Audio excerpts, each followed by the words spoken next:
And since we have a quorum, I will begin by asking the committee to consider a list of 3,549 pending military nominations. All of these nominations have been before the committee the required length of time. Is there a motion to favorably report this list of 3,549 pending military nominations to the Senate? So moved. Is there a second? Second. All in favor? Aye. The motion carries. Thank you very much. Good morning. The committee meets today to receive the testimony on the President's budget request for the Department of the Navy for fiscal year 2025. I'd also like to welcome Secretary of the Navy Carlos Del Toro, Chief of Naval Operations Admiral Lisa Franchetti, and Commandant of the Marine Corps General Eric Smith. I would note that this is Admiral Franchetti and General Smith's first posture hearing before the committee. General Smith, on behalf of the committee, I'm pleased that you are joining us in good health and good spirits. Not surprising for a Marine, so thank you, sir. You and your family have been in our thoughts since your medical emergency last fall, and we're thrilled at your remarkable recovery. We are grateful to each of our witnesses for your service and for the service of the men and women under your command, and for the support of all Navy and Marine Corps families. And would you thank them for us, please? The importance of the Navy and Marine Corps joint mission has never been clearer. Just last month, Iran launched hundreds of drones and missiles at Israel, prompting U.S. Navy vessels in the region to work with the Air Force, Israel, and partner nations to successfully shoot down the incoming munitions. In addition, Houthi rebels in Yemen have launched hundreds of drone and missile attacks against U.S. and international vessels in the Red Sea, disrupting nearly 15% of global commercial trade. However, the American-led coalition has shut down the vast majority of these attacks and has carried out hundreds of airstrikes against Houthi targets and other Iranian proxies, significantly degrading their capabilities. I commend the service members who have taken part in these operations, as well as the Navy and the Marine Corps leadership in facilitating humanitarian support to Gaza.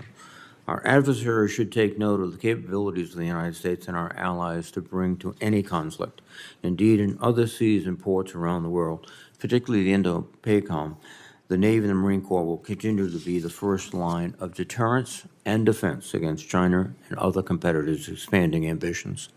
The United States Navy remains the finest in the world, but our maritime forces must adapt quickly to this changing threat environment. To that end, President Biden's defense budget request for fiscal year 2025 includes $257.6 billion in funding for the Department of the Navy. Within this budget, the Navy has requested a number of new ships. The procurement of several new destroyers, frigates, and logistics vessels is well-reasoned. However, the Navy has requested to procure only one Virginia-class submarine in fiscal year 2025, diverging from the long-standing two-per-year plan. Instead, the Navy has requested one submarine plus roughly $2 billion to improve the capabilities of the submarine industrial base. I understand this was a difficult decision, and I would ask our witnesses to discuss their reasoning in detail. Additionally, I would like to know how the recently passed National Security Supplemental Appropriations Bill will help improve the situation, particularly with regard to the submarine industrial base and workforce. And let me commend Senator Wicker for his efforts to include $3 billion in that supplemental.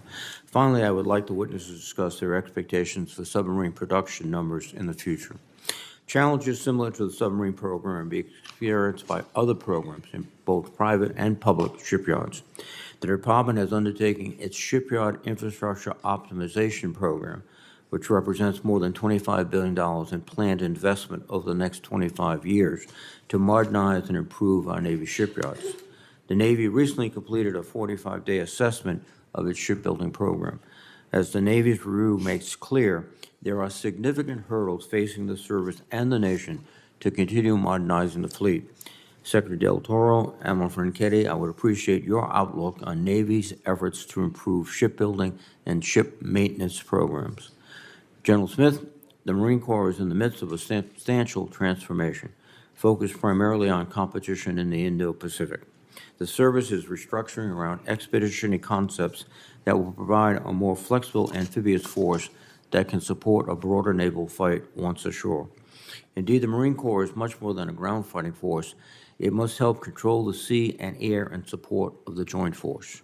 To achieve this, the Corps is prioritizing a number of modernization efforts, including long-range fires enhanced air and missile defense, and improved ground and amphibious combat vehicles. These platforms should help equip the Marines with improved force protection, lethality, and mobility. In general, I would ask for an update on the force design concept and progress. There also may be discussions this morning about the appropriate amphibious force structure. I understand that the Marine Corps continues to seek 31 large amphibious ships to meet its requirements, in addition to smaller vessels to support the Expeditionary Advanced Base Operation concept. Others have asserted that few amphibious ships are necessary. I would ask each of the witnesses for an update on these discussions. Again, I want to thank the witnesses for appearing today, and I look forward to their testimonies.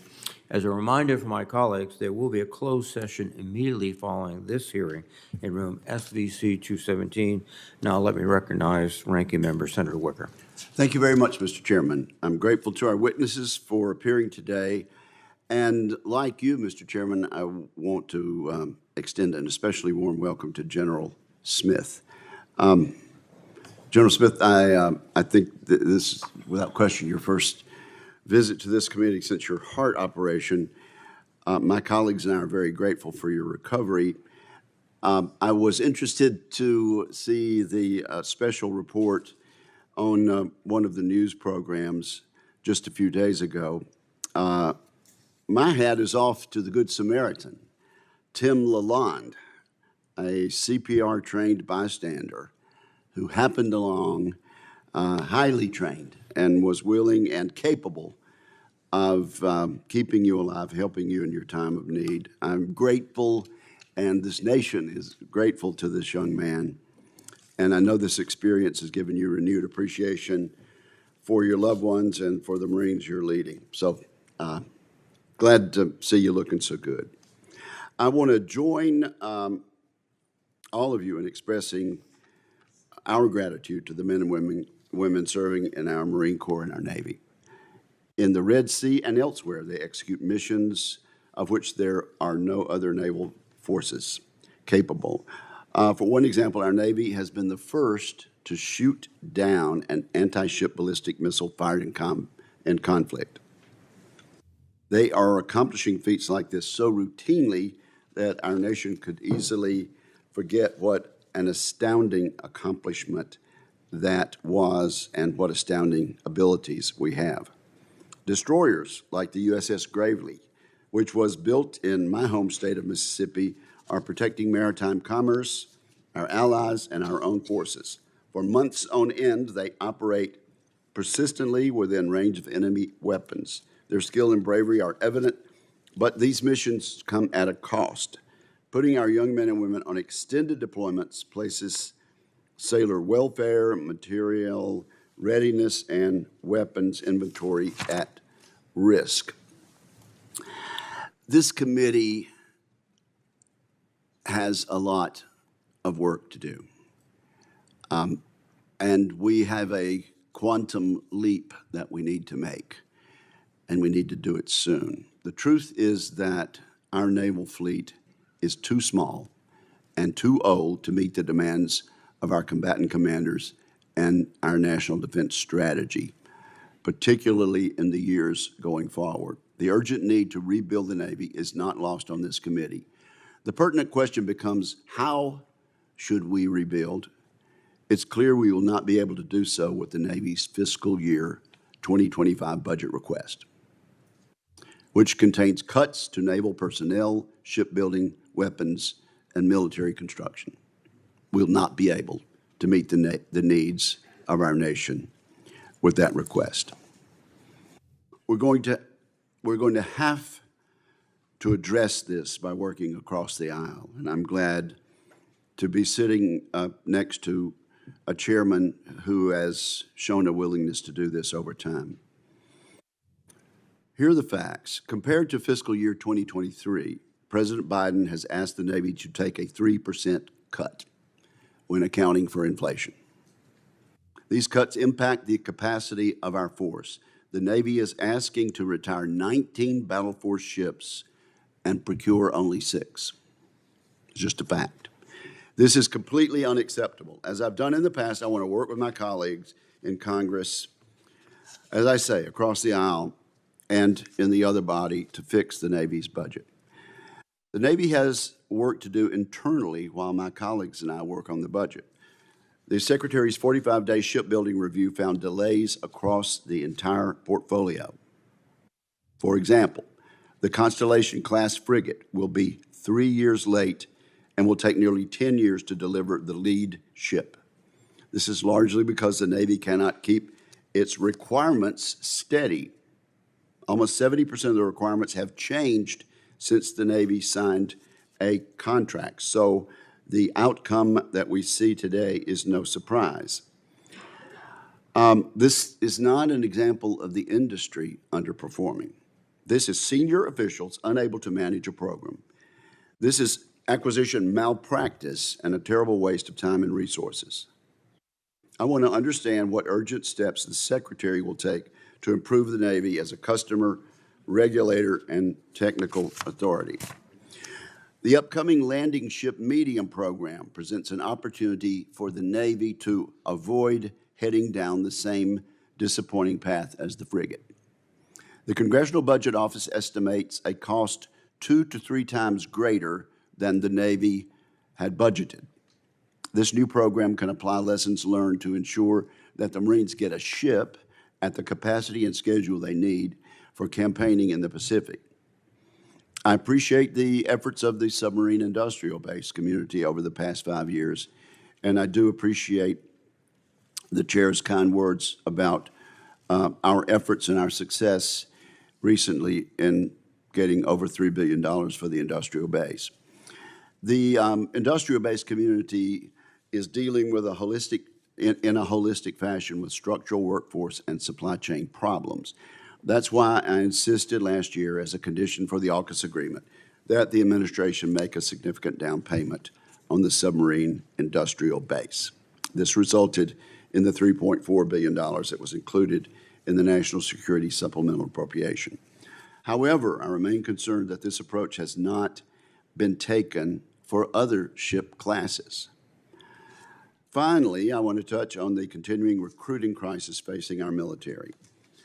Every service has struggled in recent years, but the Navy has been unique in its response. Other services have invested in reforms and new programs without sacrificing quality. But the Navy has lowered standards.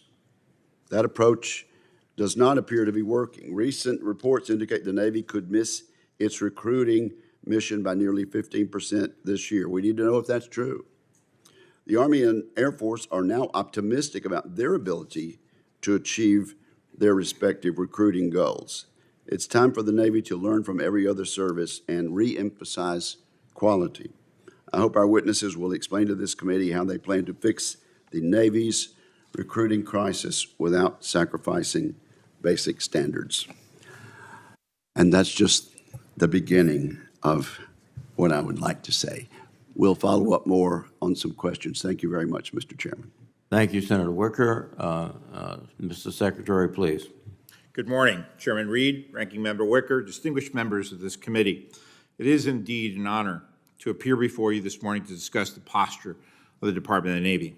First and foremost, I'd like to thank General Smith and Admiral Franchetti for again answering the call of our nation time and time again.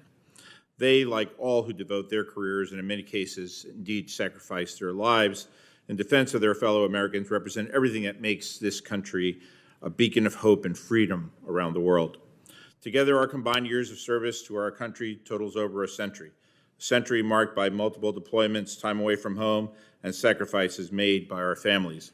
And as we gather here this morning, tens of thousands of our sailors, our Marines, our civilians, and their families are either stationed or deployed all over the world, making the same sacrifices and enduring the same trials that myself, General Smith, and Admiral Franchetti have faced throughout our own careers. And I think that gives us a special appreciation for their service.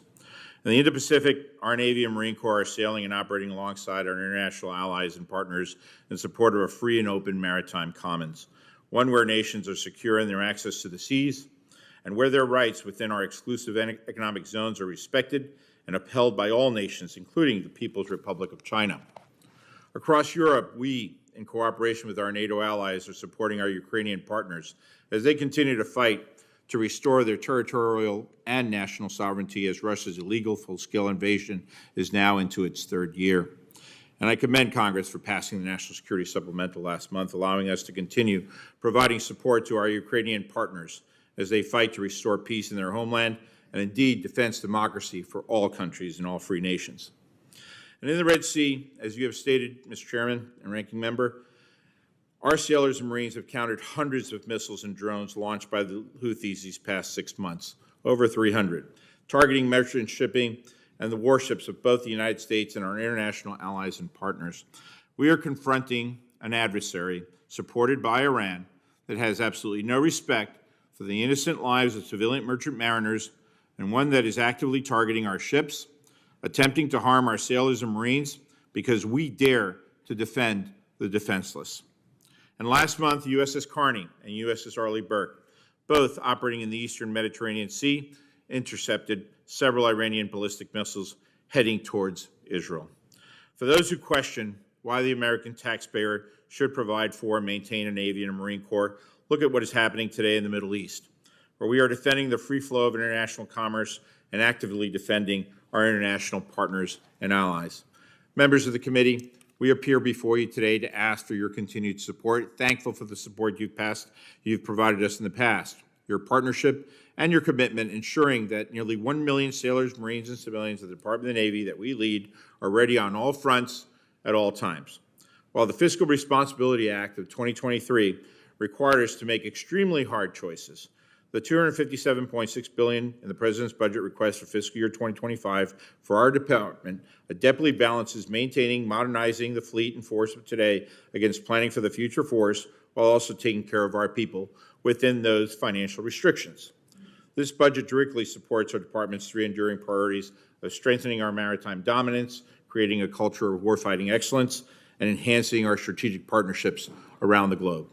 We are acquiring the most lethal, agile, and capable warships, submarines, aircraft, weapons, and systems that our world has ever seen.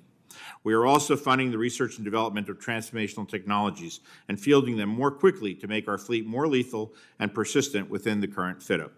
We're investing billions of dollars in the industrial base that supports us while encouraging them to invest more in resources themselves at the same time. And as responsible stewards of taxpayer money, we will enforce accountability to ensure that our sailors and Marines have the platforms and the capabilities that they need on time and on budget. Above all else, we are taking care of our personnel and their families by focusing and improving housing, expanding child care capacity, and increasing access to mental health resources, amongst other critical areas. We are clear-eyed about the challenges that our nation and our Navy faces today in the maritime domain, both commercial and naval. And as a maritime nation, we must confront the challenges of today and prepare for the potential conflicts of tomorrow by investing in a strong Navy and Marine Corps. Again, it's an honor to appear before you this morning, and we look forward to discussing with you how best to deliver the Navy and Marine Corps capability that our nation requires. Thank you. Thank you, Mr. Secretary. Admiral Franchetti, please. Chairman Reed, Ranking Member Wicker, distinguished members of the committee, good morning, and thank you for the opportunity to testify on the posture of the United States Navy. On behalf of the sailors, Navy civilians, and their families deployed and stationed all around the world, thank you for your leadership and your continued support in providing and maintaining the Navy the nation needs. I'd also like to thank my teammate, General Smith, for his exceptional partnership and collaboration as we guide our services under the leadership of Secretary Del Toro. Flanked by two oceans, the United States is and always has been a maritime nation whose security and prosperity rely on access to the sea. And for over 248 years, the U.S. Navy has guaranteed that access, operating forward, defending our homeland, and keeping open the sea lines of communication that fuel our economy and underwrite our nation's security.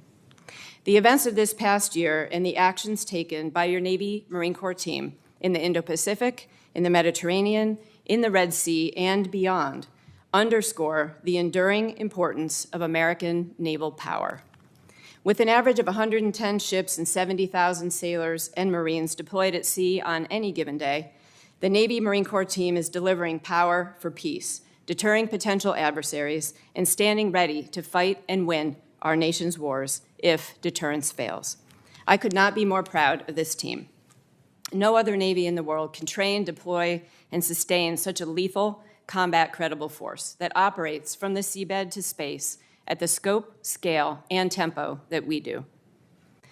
This year's budget supports the National Defense Strategy and my priorities of warfighting, warfighters, and the foundation that supports them.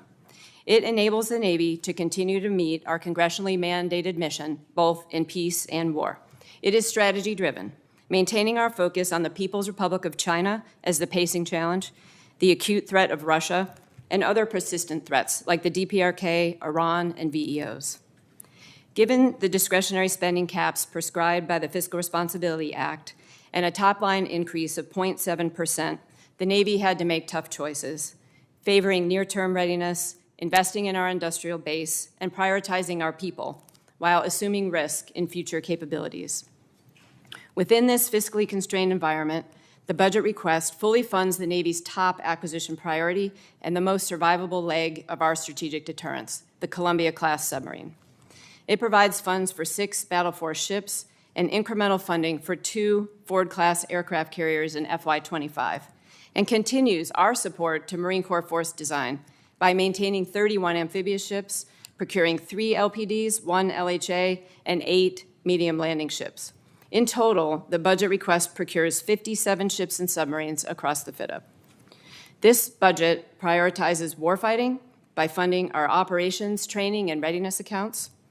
It invests in our foundation with funding for our installations, for our shipyard infrastructure optimization program, and for the broader defense industrial base, sending a strong signal to our industry partners on the need to increase our capacity to meet the growing demands of the present and the future. And it continues our strong commitment to our warfighters and our families through pay raises for our sailors and Navy civilians and investments in quality of service initiatives such as unaccompanied housing, education, childcare, and sailor resiliency. These initiatives, as well as others, enabled by your steadfast support, have helped us maintain historically high levels of retention, which is imperative given the current recruiting environment. And while this environment remains challenging and our manning requirements at sea have increased, we are 2,500 recruits ahead of where we were last year at this time, and I remain optimistic that our marketing and data analytics investments will show additional progress throughout the year. As Chief of Naval Operations, I am committed to pulling every lever available to me to put more ready players on the field. Platforms that are ready with the right capabilities, weapons, and sustainment, and people who are ready with the right skills, tools, training, and mindset to defend our nation's security and prosperity whenever and wherever it is threatened. I thank the committee for your leadership and partnership in ensuring the world's premier fighting force remains ready to preserve the peace, respond in crisis, and win decisively in war, if called. I look forward to your questions. Thank you very much, Admiral. General Smith, please. Good morning. Chairman Reed, Ranking Member Wicker, ladies and gentlemen. Thank you for the opportunity to represent your Marines today. I'd like to start by sincerely thanking this committee for its enduring support and your advocacy for a timely, predictable, and sufficient budget that enables the Marine Corps to remain first to fight. I would also like to express my deep gratitude for the partnership between Admiral Franchetti and me as we lead our respective sea services under the leadership of Secretary Del Toro. Whether deterring, responding to crisis, or in conflict, it will be the Navy and Marine Corps' expeditionary forces who make first contact with partners seeking help or adversaries seeking a fight. Our partnership, collaboration, and integration is a decisive advantage. Last month, I published my updated guidance to the force entitled Maintain Momentum. I chose this title as I firmly believe the Marine Corps is on the right path under force design. A few points from that document. First, I believe the Marine Corps must continue to strike a balance between high-end modernization and our commitment to persistent, forward-deployed naval expeditionary forces that campaign and respond to crisis globally. This effort is represented by our Marine Expeditionary Units, the coin of the realm. Second, we must prioritize our operations with the Navy and its amphibious ships, and we must provide Marines with the organic mobility to rapidly maneuver from shore to shore, ship to shore, and back again. Third, on recruiting, our performance speaks for itself. We'll continue to make mission without ever diminishing our standards. Additionally, our top performing Marines are re-enlisting at record rates, and we must sustain this trend. Fourth, we must maximize the capability of our reserves to ensure that our nation has a ready bench of warriors that they have relied on since the founding of the Marine Corps Forces Reserve in 1916. Fifth, I'm dedicated to ensuring a quality of life for our Marines that matches the high demands we place on them every day. That means nutritious food, high quality and accessible gyms, and a safe, quiet place to recover from a hard day's work. Our Barracks 2030 initiative is our most consequential barracks investment ever, and it is sorely needed. While aggressively pursuing these priorities, I commit to you that our Corps will always be frugal and accountable with the resources you and the American people provide. I'm extremely proud of my Marines and civilian Marines who enabled the Marine Corps to receive an unmodified audit opinion earlier this year, the first of any service to do so. They told us what we have long known, that when you entrust us with the taxpayers' money, it is money well spent and fully accounted for. All these things are critical to maintaining the strength and dominance of your Marine Corps. This year marks 249 years since the founding of our Corps. That is 249 years of battles won and peace upheld in the name of democracy and prosperity for our nation and for all nations who abide by the international rules-based order. But increasingly, world events demonstrate this order is being challenged. Free trade, unrestricted access to the seas, peaceful cooperation between nations big and small are under assault. Our nation's prosperity is underwritten by a strong Navy and Marine Corps who maintain a global presence and keep malign actors at bay. Thank you again for the opportunity to represent your Marines today. I pledge to continue to work closely with each of you to ensure your Marine Corps remains the most lethal fighting force on the planet. I look forward to your questions. Thank you very much, General Smith. Secretary Del Toro, the comments both Senator Wicker and I made indicate that the shipbuilding program in the Navy is in disarray. The Columbia class, which is the most critical platform that the Navy and perhaps the nation is trying to build, is behind schedule, and it might fall further behind. It puts extraordinary pressure on the Virginia class submarine construction. They're already behind, 1.2 ships versus 2 ships a year. You've responded by sending up a request for 1 Virginia this year and a significant investment in the defense industrial base. The first question I have, though, is there seems to be management problems in all these programs. Some of it is the changing requirements on the ships so that the contractor is suddenly back to square one in some cases. Others is the inability of subcontractors to produce, et cetera. And I must say that one of the jobs that you have, and it's a tough job, is to find out who's responsible and to take directed action to correct it. So could you tell us what you're doing to ensure accountability in the programs to get them back on track? Well, thank you, Mr. Chairman. Thank you, Mr. Chairman. As you suggest, there are a lot of challenges in the shipbuilding industry, and they actually date back to the 1980s when we gave up on commercial shipbuilding in this country and lost so much of the talent in the shipbuilding industry.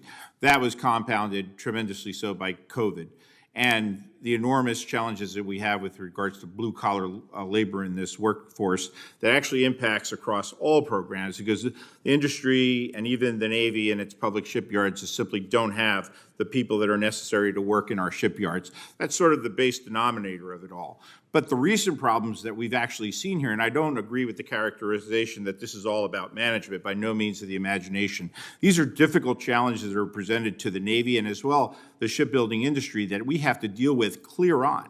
So the delay of major components for the construction of Virginia class as well as the Eisenhower is the major reason for the delays in these programs. So on the Eisenhower, for example, you have Northrop Grumman that's building the main reduction gear when General Electric used to do that, and they are behind in delivering the main reduction gear, in addition to the high pressure and the low pressure turbines to that carrier, which is why it's behind.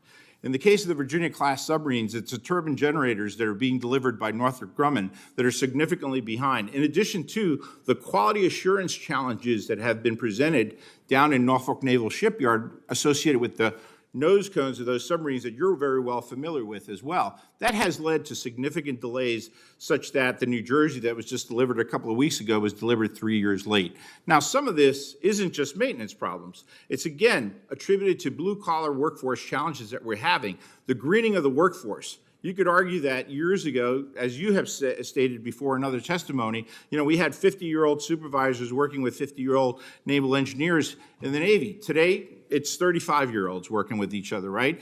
That has led to significant challenges with regards to quality assurance. Now, in the case of the frigate, quite frankly, it's a recruiting and a retention problem in Wisconsin. So what we're trying to actually do is many things. One, $3.9 billion in the submarine industrial base in fiscal year 25, followed by $11 billion of investment over the rest of the fit-up. $750 million investment in the surface industrial base. Just in Fincantieri alone, we provided $100 million of resources to the shipyard so they can provide $5,000 bonuses to their shipyard workers for the first year if they stay in place, and another $5,000 if they stay in place throughout the construction of the ship itself. So we're doing everything that we possibly can to actually help industry and work with industry to get there. Industry also needs to do its part. We have too many stock buyback plans that, as we're investing $14 billion into industry, we've got billions of dollars that are going out the other side of the door into stockholders. So they got to focus more on the customer than just the stockholders as well, too. I concur with your final comment. We're looking at companies that are not performing but are still being rewarded. And as you point out, the contraction of our defense industrial base and shipbuilding is such that competition is not really there as it was perhaps 20 or 30 years ago. The need is great, and I think we have to put more effort behind it. There's also, and my time is expiring, there's a capacity issue. I know you have a shipyard infrastructure optimization program, $25 billion over 25 years, so that's $1 billion a year.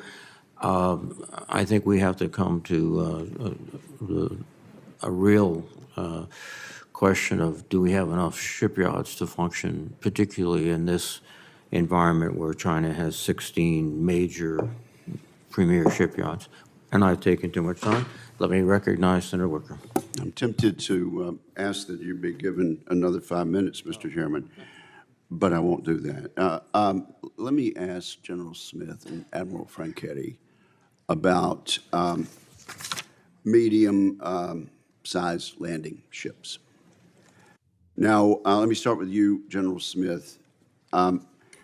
It's my understanding the Marines originally sought an affordable landing ship of less than $150 million based on what you saw with the logistics support vessel that Israel was having built. Tell me what the landing ship mediums will do, and again, we have only 5 minutes for this round of questions. What will they do in a nutshell? Senator, thanks for that question. The landing ship medium transports our expeditionary forces inter-island. It's beachable. It can get up into low watermark beaches, and it enables us to have access to the entire first island chain. And so we're talking Pacific, Indo-Pacific islands. Focused on the Indo-Pacific, but certainly employable in the Mediterranean. Okay, so there's been requirements growth, and I think everyone on both sides of the dais are concerned about this. The CBO now estimates that the landing ship medium will cost 2 to 3 times more than this $150 million Israeli landing ship. How many of the original Israeli logistic support vessels could you use, and what reason would we have for not being able to use those where you're going to need them? Senator, the Israeli version does not meet our requirements for beach gradients. The beach gradient of 1 to 40 is critical because it opens up access. 1 to 40? Yes, sir. Yes, sir. That doesn't, It means the curvature of the beach, its ability to beach itself and then back itself off. okay. Are there islands where it would work? Senator, there are, but they would limit us in our ability to spread throughout the first island chain to counter the PRC. Okay. So you are telling this committee that you really can't use any of these logistic support vessels that the Marine Corps initially planned to use? Senator, they would not be purpose-built. We could use them, but we would lose capability. We'd lose access to parts of the Indo-Pacific that we currently need to have access to in order to counter the PRC's continued To aggression. what extent could they be modified without going 2 to 3 times more than the original budget? Senator, I'll have to get back to you on that, on the ability to modify them without increasing costs. Well, obviously, it would increase cost. But how is it that I suppose the Israelis are interested in different kinds of different islands in different areas, and it works for them. But what percentage of the islands in the Pacific could you use the existing vessel? Senator, I don't have an exact number for you. I can get back to you on that. Okay, well, please do. Let me ask Admiral Franchetti to answer that question on the record. Let me just ask you this in the time we have, the minute we have. Secretary Del Toro, there's a lot of interest in this committee about a 4-ship buy of amphibs. Will you commit to a multi-ship buy of amphibious warships? Senator, I am highly enthusiastic for the 4-ship multi-year procurement. I always have been. And we are in final negotiations with the shipyard to actually put forward the proposal. Obviously, it depend on what the numbers come back, but we are aggressively pursuing all negotiations with the shipyard to get to a 4-year multi-ship procurement on amphibious ships. When will you be able to give us a more firm answer there? I hope within the next 30 to 60 days, sir. All right, but can we assume that we're all working toward a yes answer? Absolutely, sir. We have the authorizations, we have the appropriations, and I just want to move forward with the final negotiations to get the best price on behalf of the American taxpayer. Okay, thank you very much. Thank you, Senator Wicker. Senator Shaheen, please. Good morning. Thank you all for being here and for your service to the country. One of those initiatives that I think has been helpful to expanding capacity are the supplier development funds. They can flow down to small businesses, which are so critical to the innovation that we need if we're going to expand in the way that we want to. We have an important subcontractor in New Hampshire called Granite State Manufacturing who's been able to use those funds to expand their capacity to support both the Virginia and Columbia class submarines. As the direct result of receiving this funding, they've also formed a partnership with the local community college, which has been critical in providing skilled workers. So can you speak at Secretary Del Toro to the importance of those submarine supplier development funds and how other small businesses might be able to take advantage of them? Very much so, Senator. They're extremely important. And our PEO, SSBN, actually is working very, very closely with industry as we actually obligate the submarine industrial-based monies as well with small and medium-sized companies to ensure that they have stable funding to be able to sustain themselves. It's extremely important, and we're highly committed to it, and there's no reason to think otherwise. Good, thank you. You mentioned, along with Admiral Franchetti, the Shipyard Infrastructure Optimization Plan, the SIOP. And the Navy's called that a once-in-a-generation investment.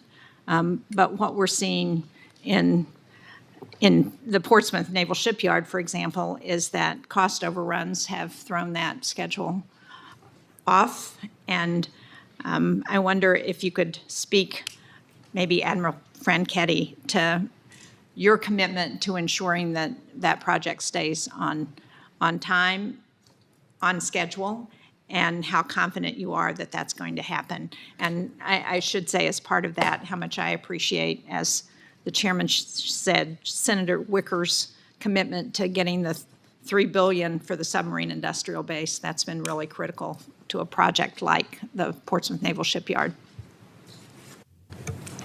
Well, thank you. And the SIOP program is incredibly important. As you said, once in a generation, 100-year-old dry docks. This is really critical for our future, both to improve the cadence and the throughput on maintenance, but also to be able to fit our new platforms that we'll be developing. So again, really thankful for the investment in this. I think I'm very committed. Portsmouth is our first big project that we're doing. I've been up to see it a few times, and they are about 47% complete. They are on track to meet their deadline in August of 28. And the really good thing is that they've been able to continue to do maintenance while doing the optimization, and it's very exciting. So not only the dry dock, though, as you know, we're looking across all 4 public shipyards to do the optimization with both layout to increase, again, the efficiency of the yard, as well as upgrading the industrial equipment. So the lessons that we're taking from Portsmouth are already having a positive impact in Pearl Harbor, and we look forward to continuing to learn. Well, the 2023 Inspector General audit on environmental threats to naval dry docks at the 4 public shipyards talked about the vulnerabilities and the need to address sea levels and flooding. Portsmouth is one of the only 4 to have implemented those requirements for resiliency, but we saw in January in a storm that water levels came within inches of the top of one of the caissons, so it's not clear that those resiliency plans are actually going to be good long-term. Can you talk about how you're continuing to look at maturing those climate action plans to address resiliency? Yep, resiliency not only of our shipyards, but also of all our bases. We're continuing to focus on that. All of those projects are designed to be resilient to any sea level rise as well as seismic, and we're continuing to work to address those needs as we design the remainder of the projects as well. Thank you. Finally, I just wanted to speak to the comments that you all made in the beginning about the Indo-Pacific and the freedom of the seas. I just returned with Senator Gillibrand and some other senators from a trip to the Indo-Pacific, and one of the things we heard in our visits to the Philippines, to Vietnam, to South Korea, and to Japan was great concern about the PRC's continued incursion into the South China Seas and their territorial waters, the importance of maintaining that freedom of navigation, and their appreciation for the work that our Navy has done to help them. So thank you very much for that. I think that's a very important mission that we've got to continue to support. Thank you, Senator Shaheen. Senator Butt is recognized now.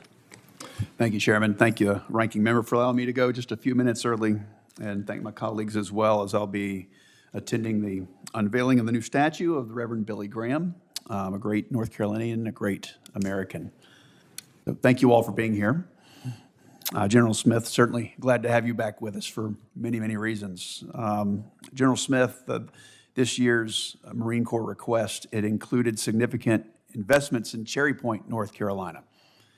These projects support F-35 aircraft maintenance and operational readiness. I visited the station in February, and I was impressed by the great things the Marines are doing there, especially with VMFA 542, the East Coast's first operational F-35B squadron. So if I recall correctly, VMFA 542 recently achieved full operational capability. So how will this capability impact the Marine Corps' operational flexibility and technological edge? Senator, having a full up round F-35B squadron enables us to move to the next level of combat. Those aircraft are able to collaborate through a classified system in air to target adversaries. They're able to run at low signatures, and they're able to penetrate enemy air defenses like no other aircraft we have. Thank you, General. Secretary Del Toro, thank you again for being here. So as proud as I am of our Marines, I've got deep concerns with the Department of Navy, particularly when I hear about some unfunded priorities. So why was the F-35 Flight Line Utilities Modernization Project, why was that on the unfunded priorities list and not integrated into the 2025 budget? Well, sir, as I stated earlier, we've have been pressurized by the Fiscal Responsibility Act in a significant way, and we had to prioritize readiness over modernization and capacity as well too, and also prioritize our personnel first and foremost. And it led to very difficult decisions that I otherwise perhaps might not have made if it wasn't for those constrictions. So that's the reason why. Thank you, Mr. Secretary. You know, my concern is that the taxpayers have invested heavily in facilities at Cherry Point, but it seems like you were hoping that we here in Congress would pick up the tab to make sure that the proper utilities were supportive. So deep concerns there. General Smith, as you know, the 26th Marine Expeditionary Unit from Camp Lejeune was extended during their deployment back in March because of operational needs and evolving mission requirements. So how does the Marine Corps balance maintaining crisis response readiness and at the same time pursuing force modernization in these types of situations? Senator, it's not easy. Every time we extend a Marine Expeditionary Unit, we put an additional strain on those ships, and we get the cycle out of balance. We're a 3 to make 1 force, 3 ARG-MUs to make 1 ARG-MU deployed. So you're out for 6 months, you're home for 12. And ideally, you're home for 18. So when we have a lack of ready shipping and an extension of the ARG-MUs, then you throw the cycle out of balance and you get a misshapen tire, so to speak. And so it puts a strain on the forces that are forward deployed because they're extended, and it throws out of balance the forces who are home preparing to train because the ships they need to train with are forward deployed. Thank you, General. If I understand correctly, the 15th MU was supposed to deploy aboard the USS Boxer, and that's now unavailable. And the 24th MU was from Camp Lejeune, is supposed to sail aboard the Wasp, but that was delayed. So what are the status of these amphibs, and do you have enough ships to support pre-planned deployments and crisis response? And then what are the long-term impacts of ship availability on these MU deployments? Well, Senator, the CNO and I have locked shields that 31 is the appropriate number of amphibs. That's 10 big decks and 21 LPDs. And through the SIOP, the Ship Optimization Program, we're working to increase the readiness of those ships. But again, the CNO and I have locked shields on the required number, and we're working to get the readiness rates up so that we can deploy as 3-ship amphibious ready groups. General, if you would go specifically to the Wasp and the USS Boxer, what is the status of those? Senator, I'll defer to the CNO on the status of their maintenance and their readiness.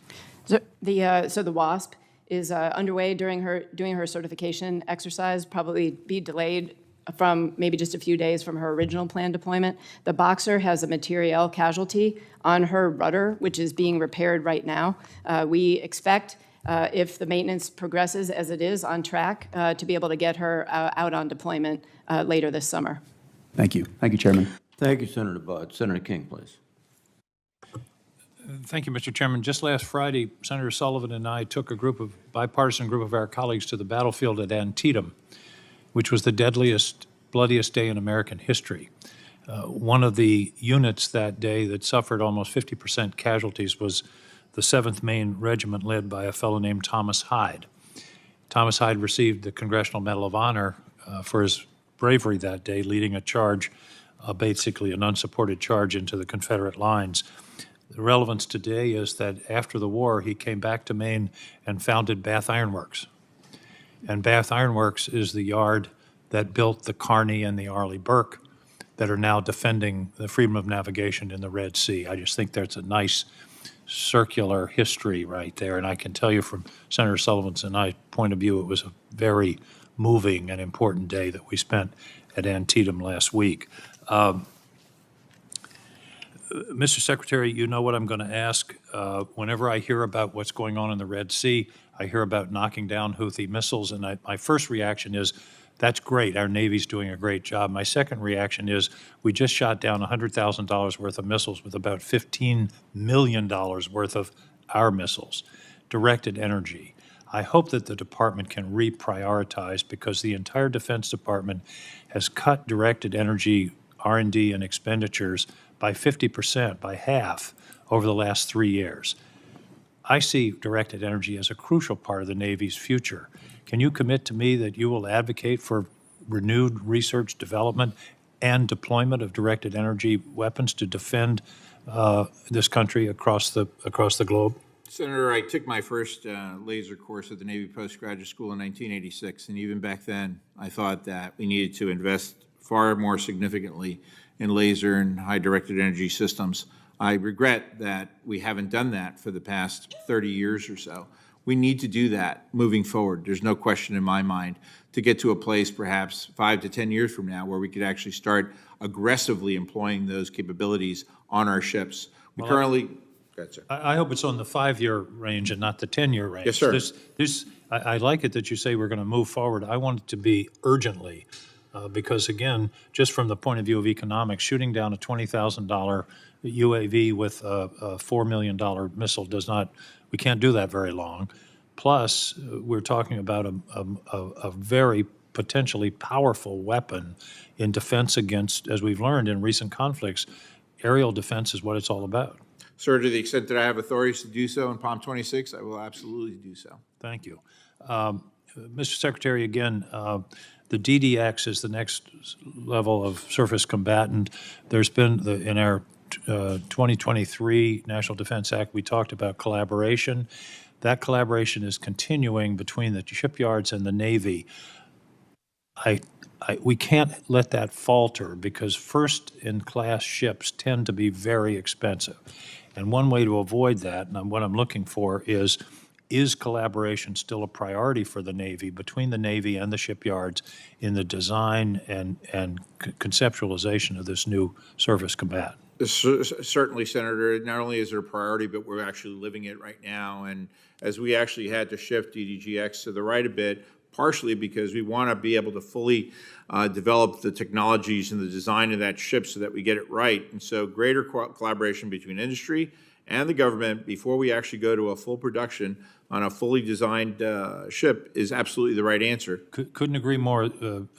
Maturity of design is critical. I'd rather move it to the right and not do the R&D and design as it's being built. That's what we've learned in the past. Does not bode well for the taxpayers or the defense base. Also, want to be sure there's a smooth transition for the DDG Flight 3 to the DDX. We can't have a gap, a trough, if you will, because as a senator from Mississippi knows, you can't turn off and on a workforce, the kind of skilled workforce that's necessary to build these ships. So I hope that that's part of your planning is a smooth transition between the two classes of ships. Absolutely, Senator. If I'm afforded the opportunity to be here another 4 years, I'd be more than happy to do that. We have to ensure that whether it's me or another secretary, that DDG Flight 3 actually overlaps with DDGX so that we don't repeat the mistakes of the past. Had we done that years ago, for example, with regards between Columbia and Ohio, we wouldn't be facing the gap that we currently have or may have in the future. Final point in 4 seconds. We've talked a lot about shipbuilding. We need to focus and talk about maintenance and improving the throughput of our maintenance facilities because ships that are sitting at the dock for a year or more are not serving the taxpayers or the defense of the country. So I hope that can be something that can be we could discuss further, perhaps take for the record. We're doing more than just talking about it. From 2019 to the present, actually, we reduced maintenance delays on surface ships by 56%. That is a significant, achievable milestone that we simply just don't amplify. But we are making tremendous progress in terms of the maintenance delays on our ships. Thank you. Thank you, Mr. Chairman. Thank you, Senator King. Senator Fisher, please. Thank you, Mr. Chairman. General Smith, it's good to have you back with us in good health, and I thank the rest of our witnesses for their service and also for being here today. However, I do share the concerns of many of my colleagues about the Navy's performance across the board and whether it's adhering to the FY24 NDAA. Last year, after months of hearings and briefings on known capability gaps in our nuclear deterrent, this committee determined that SLCMN was the best option to fill this capability gap. In the FY24 NDAA, Congress, on a bipartisan and a bicameral basis, formally established a program of record for SLCMN and appropriated significant funding to NNSA to develop the warhead and to the Navy to develop the missile itself. Admiral, during your nomination hearing last September, you testified before this committee that the nuclear-armed sea-launched cruise missile is, quote, a tailored option that the President should have, end quote. Do you still agree with this statement? Yes, I do. Mr. Secretary and Admiral, I am deeply concerned that the Navy did not request any funding for SLCMN in their base budget or in the Navy's unfunded priorities list letter. This is a stark contrast to NNSA, which did include a robust funding request for development of the SLCMN, the warhead, in their unfunded priorities list. Although the production decision remains years away, let me be clear. We expect the Navy to take all actions necessary to develop this missile so that if a decision is made to move to production, we can do so without delay. And I expect to see this program included in your base budgets moving forward. For the first time since World War II, to shift gears here, we have Navy ships continuously operating inside the weapon engagement zone of enemy forces.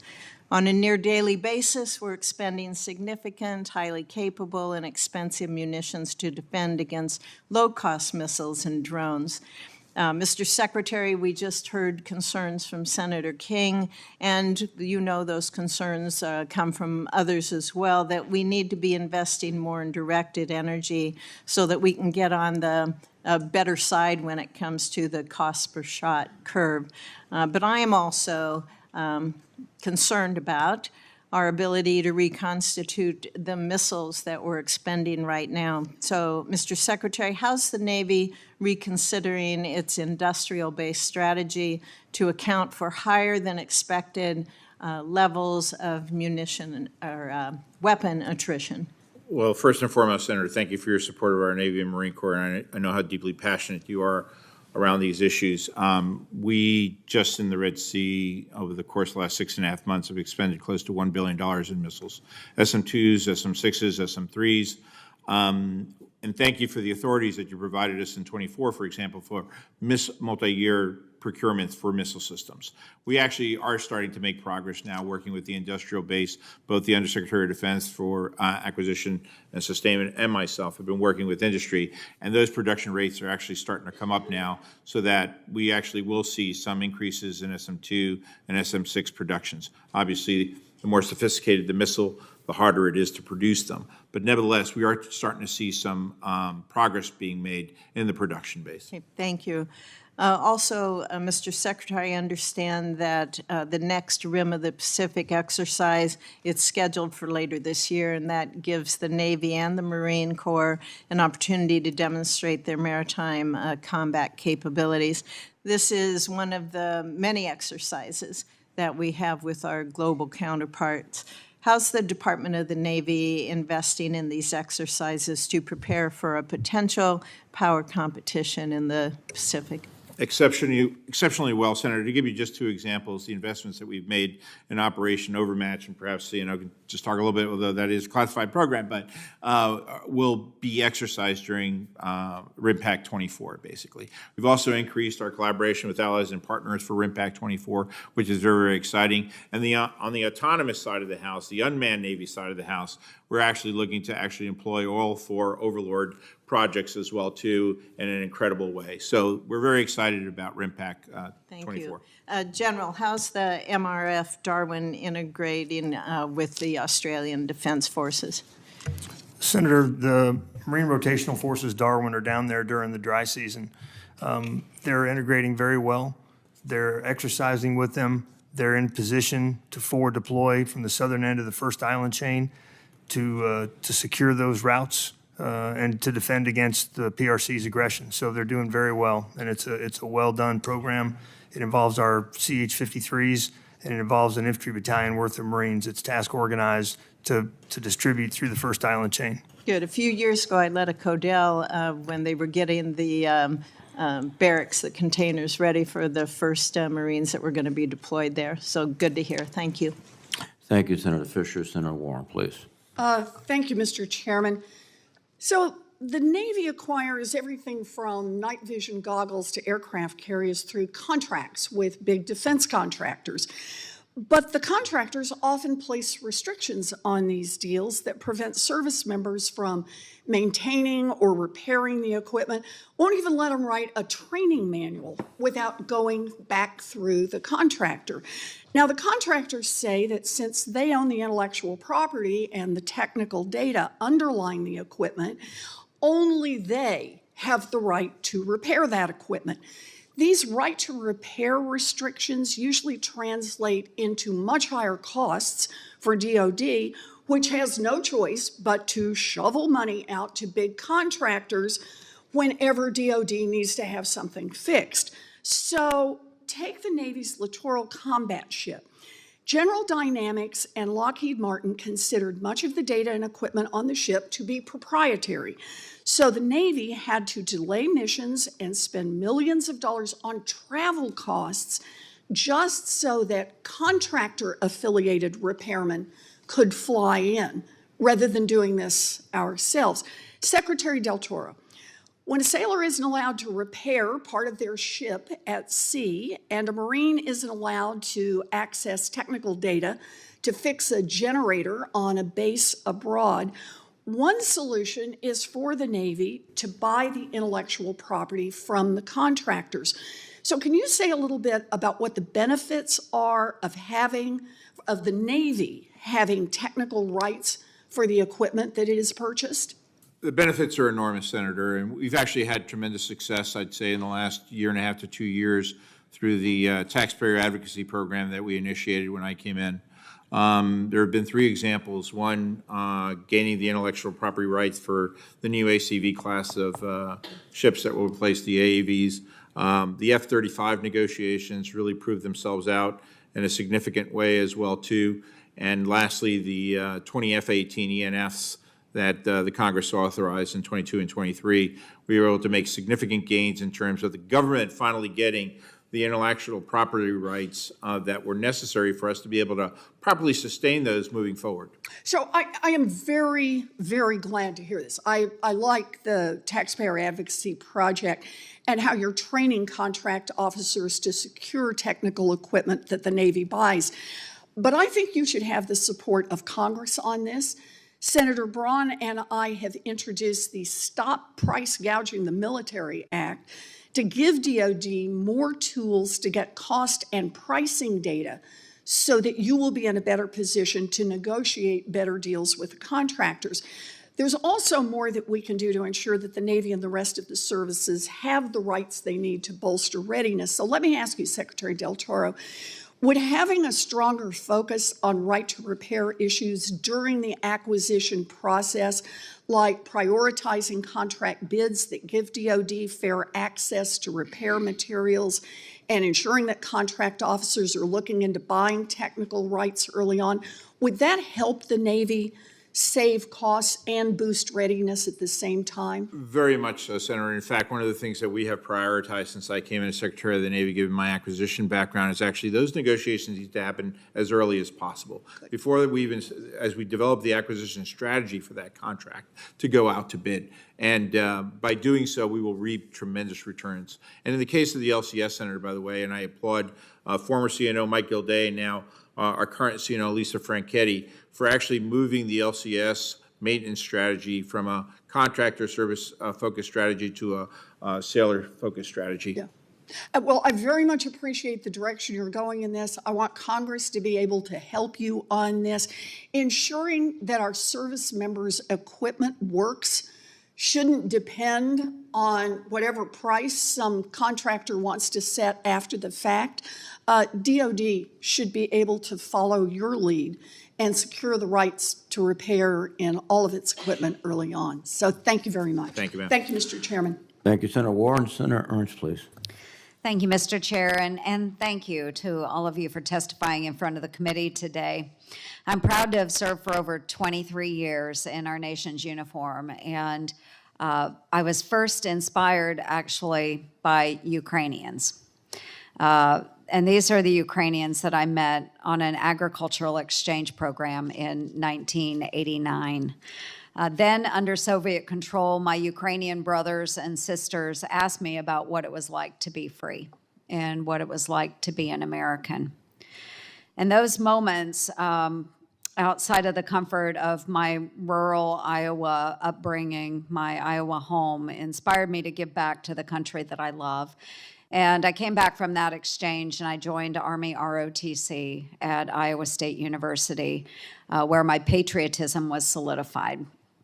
I'm grateful that my daughter and her husband have followed in those footsteps, and both are proudly now serving in the United States Army. But today, folks, young people are not being inspired to serve. Frankly, the perks of service are tarnished when an administration attempts to cancel everyone's student loans. Others have witnessed and quite possibly been influenced by the anti-American rhetoric they see and hear from the left, both on campus and online. Further, students who were kept out of the classrooms by COVID lockdowns are still reeling from the consequences. We have seen this by the lowering of ASVAB scores by as much as 9%. Currently, only 23% of 17 to 24-year-olds are fully qualified to serve. Our military is facing a dire recruiting crisis, and our service branches must address it. So, Secretary, I will start with you. And let's focus on this recruiting challenge. This year, the Navy is on track to be short roughly 16,000 sailors. Just a few years back in November of 22, the Navy raised its maximum enlistment age to 41 years old. Now, I would consider that young, but that's a little old for an initial enlistment. What is the Navy doing right now to remedy these challenges and increase recruitment? How do we overcome this? Well, first and foremost, Senator, thank you for the comments that you made with regards to Ukraine. Someone who was born in a communist country myself and lost my homeland to communists and autocrats, I cannot thank you enough for your support for the Ukrainian and for the supplemental. With regards to recruiting, it does remain challenging for many of the reasons that you mentioned, and it is all hands on deck. But I want to be clear.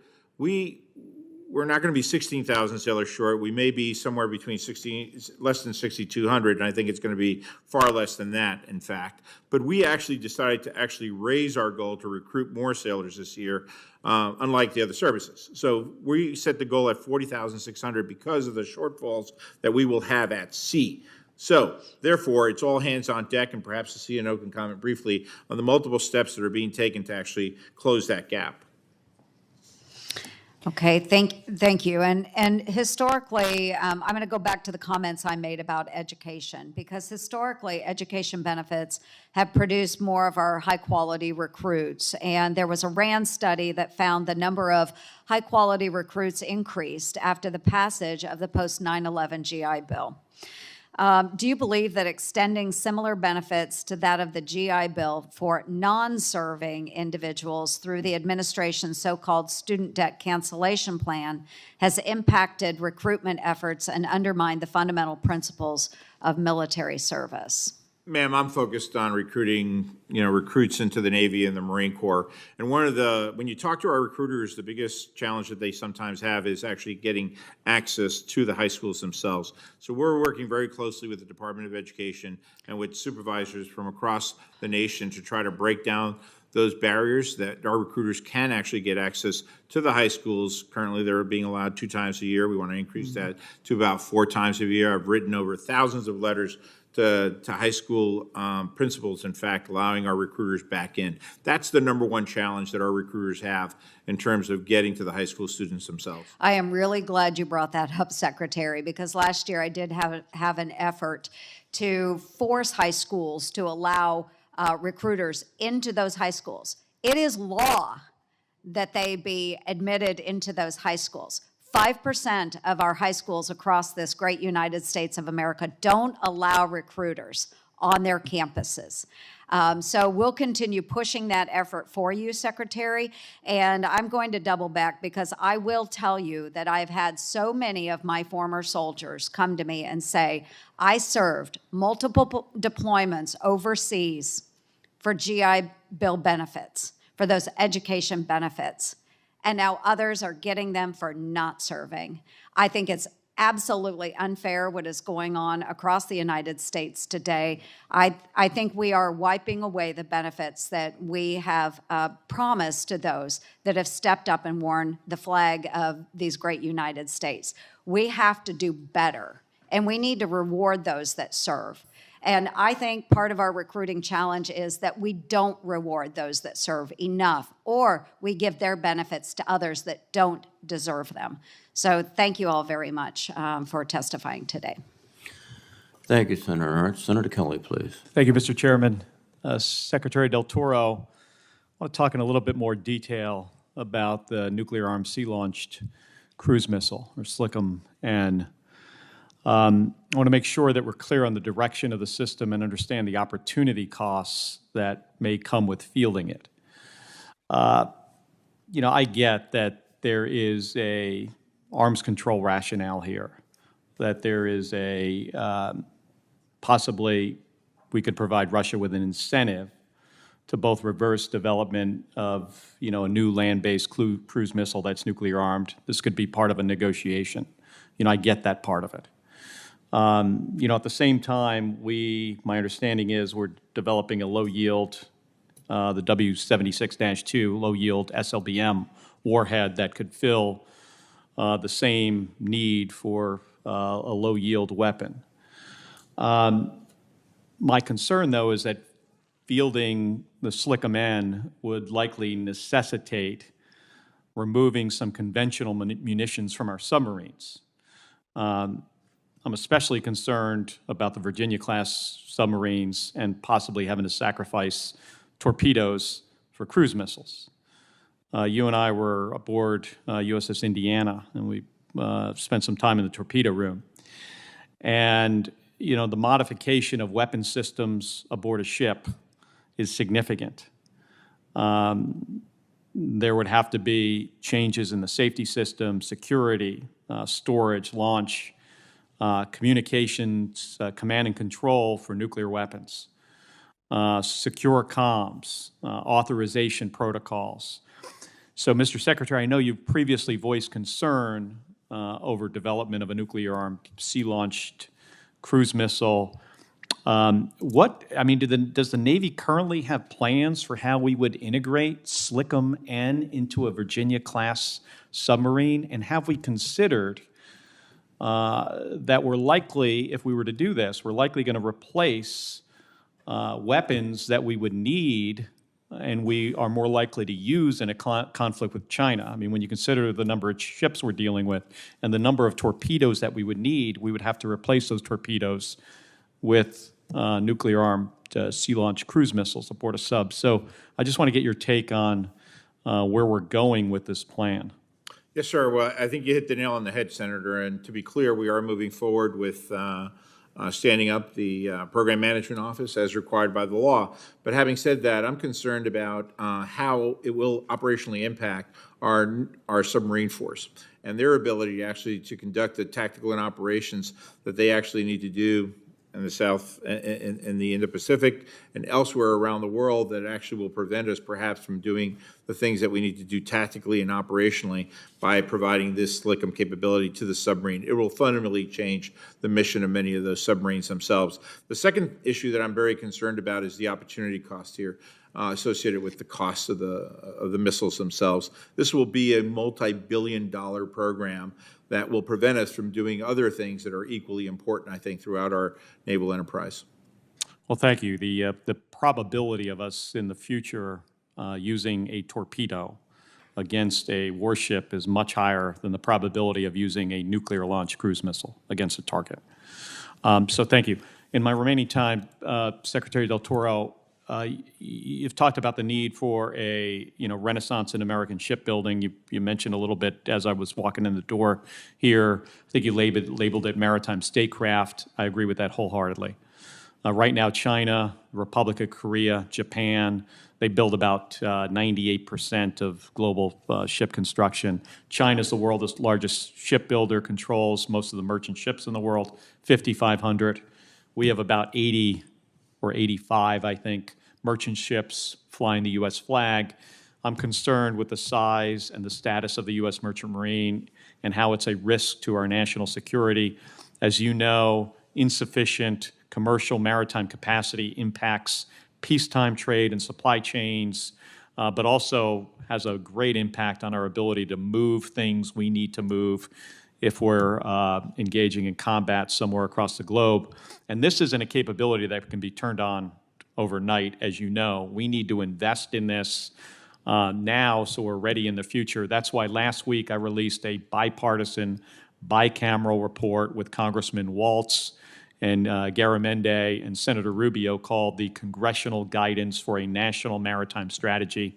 Our report provides a comprehensive vision to revitalize the nation's maritime sector, and now we're working to turn the recommendations from the report into legislation. I don't want to go over my time, but I'm going to submit some questions for the record to you on this subject. I've read the recommendations and agree with all 10 of them. All right, thank you.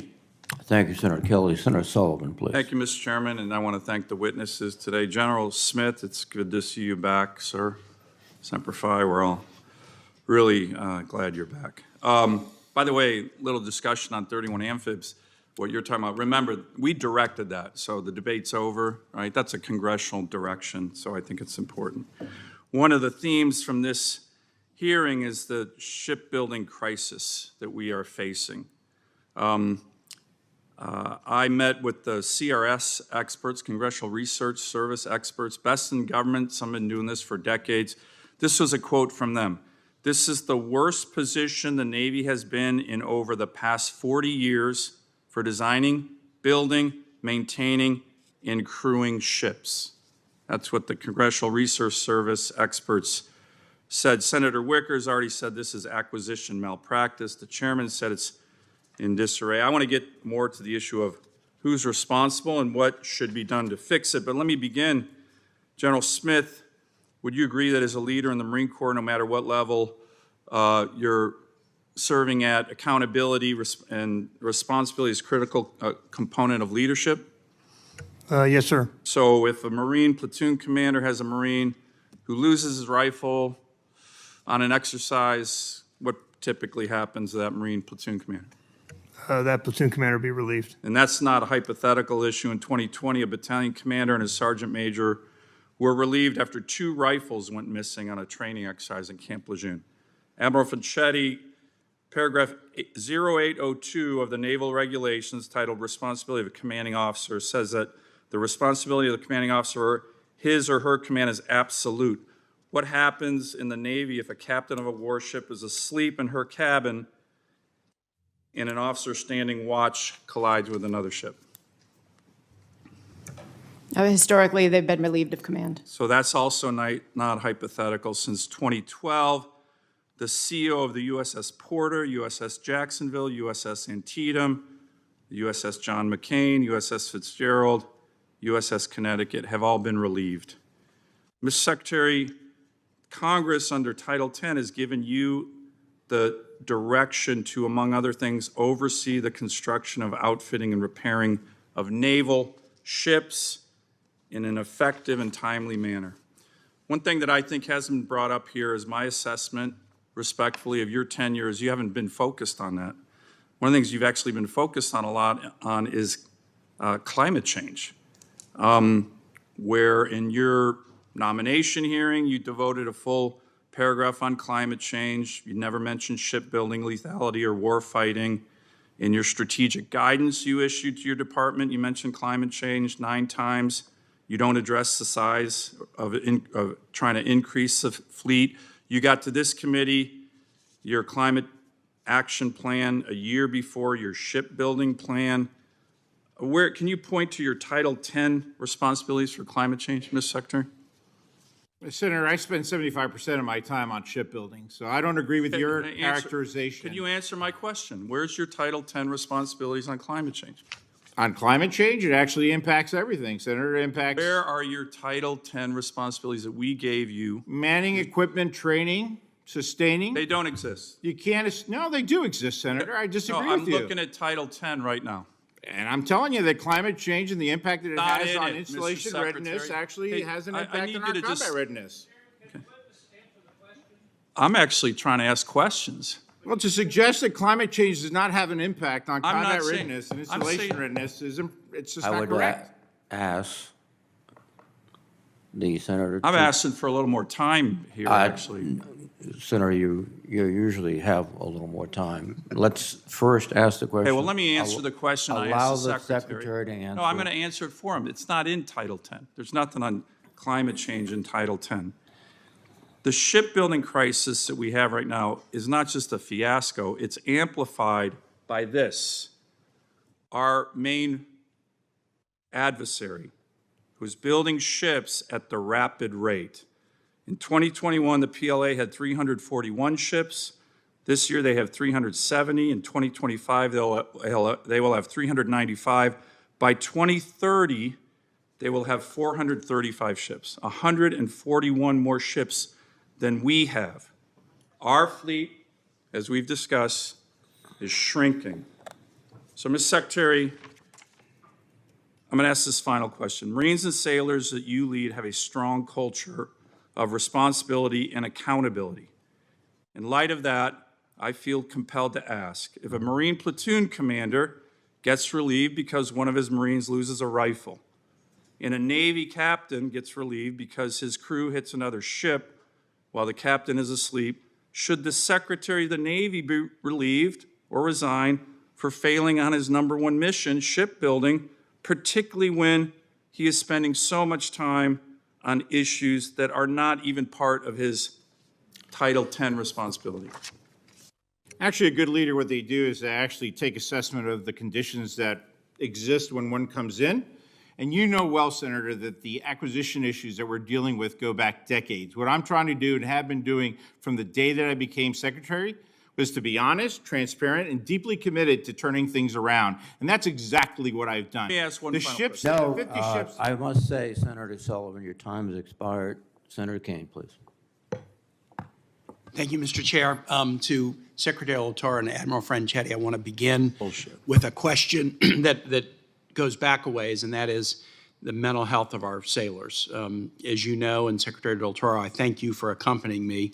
In the Hampton Roads area in the last couple of years, we've had some serious issues with suicides among our sailors. And we had 2 different units in Hampton Roads, very different circumstances, but there were some commonalities. One, folks who were connected with the refueling of the George Washington, which was in dock for a very long time.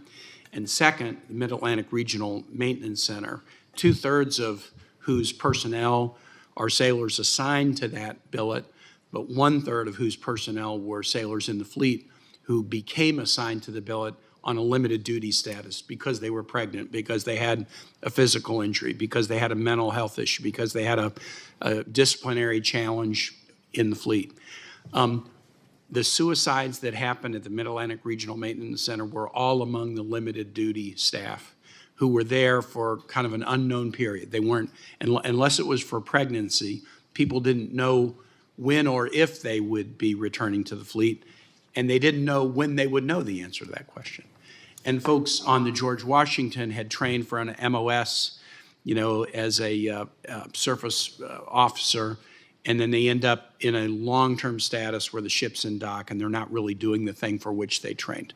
So in each instance, this grouping of suicides, and each one was different, of course, but the grouping of suicides happened among people who were probably experiencing a little bit of lack of purpose or confusion about their status. This committee has passed bills like the Brandon Act and in other ways tried to encourage more focus on mental health issues. Can you give us, the committee, a progress report on implementation of the Brandon Act? The Navy was first to move out on it, but also just more generally, what you're trying to do to make sure that people feel that sense of purpose and that they don't, their colleagues don't miss obvious signs that they need help. Well, thank you, Senator. Thanks for your commitment to this cause, and it's a very important cause, the mental health of our service members, Marine Corps and the Navy. First, it starts with treating people with dignity and respect across the board. Specifically in regards to the limited duty status delays that existed, I would argue, a year ago or so, the CNO and the Commandant actually worked hard at trying to limit the amount of time that personnel have to actually spend in a limited duty status. But we've done a long list of other investments thanks to the lessons that we actually learned about sailors working in shipyards, and particularly the George Washington, that have led to tremendous improvements, and perhaps the CNO can comment on a few of those. Well, thank you, Mr. Secretary. And mental health is health. We're really focused on all of our sailors and being able to contribute to the best of their ability every day to get after that warfighting spirit and be able to do the job that they came into the Navy to do. After that, we stood up at the direction of the Secretary, quality of service cross-functional team to really dive into a lot of the challenges that were experienced by the sailors there in the Hampton Roads area, and we're continuing to make good progress on those. In terms of mental health specifically, though, we put out a mental health playbook. It's a really one-stop shopping for sailors at every level of leadership to be able to provide all the different resources available to someone, to be able to connect them, whether it's a chaplain, whether it's mental health, whether it's military family life counselors, to really no wrong door of folks being able to get assistance that they need.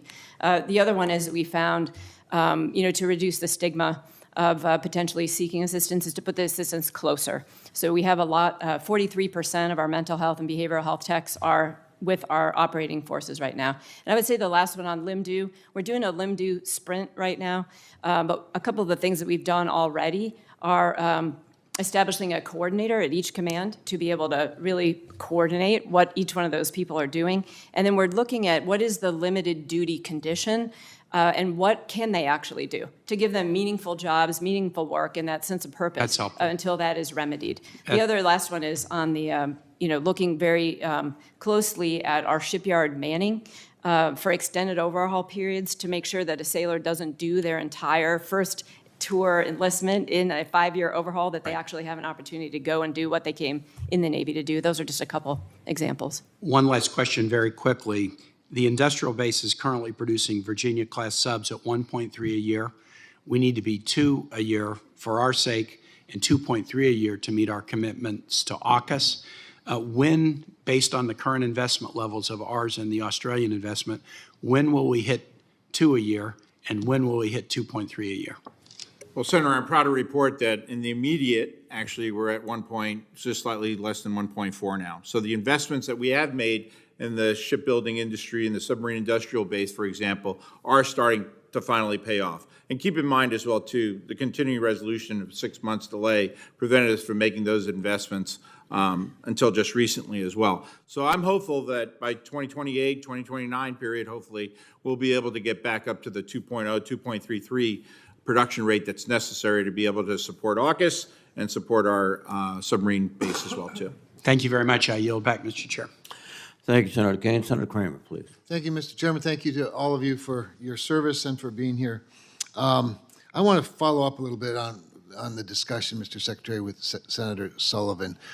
Would you admit that you have said climate change is a very high priority for you, whether it's 75% or 25% or 2%? Senator, I will tell you exactly what I said, that climate change is a top priority. And I think anybody who denies that climate is having an impact on our environment and our operational readiness, you've said plenty this is already. Insane. You've said it plenty already. So your rationale for focusing on climate change is that climate change is in everything, therefore anything, and you can focus on anything and everything and justify but I don't. on climate change. But I don't. I'm focused actually on climate rise along our sea bases and our Marine Corps different bases. Topic. That's an outcome, perhaps, but that's not a cause. And I think the tendency is you focus on climate as though we're the cause of it or the Navy's the cause of it, as opposed to how you defend against it. But here's what I want to get to. You rationalize focusing on climate change because it's in everything and anything, and therefore whatever you want to focus on, it all comes back to climate change.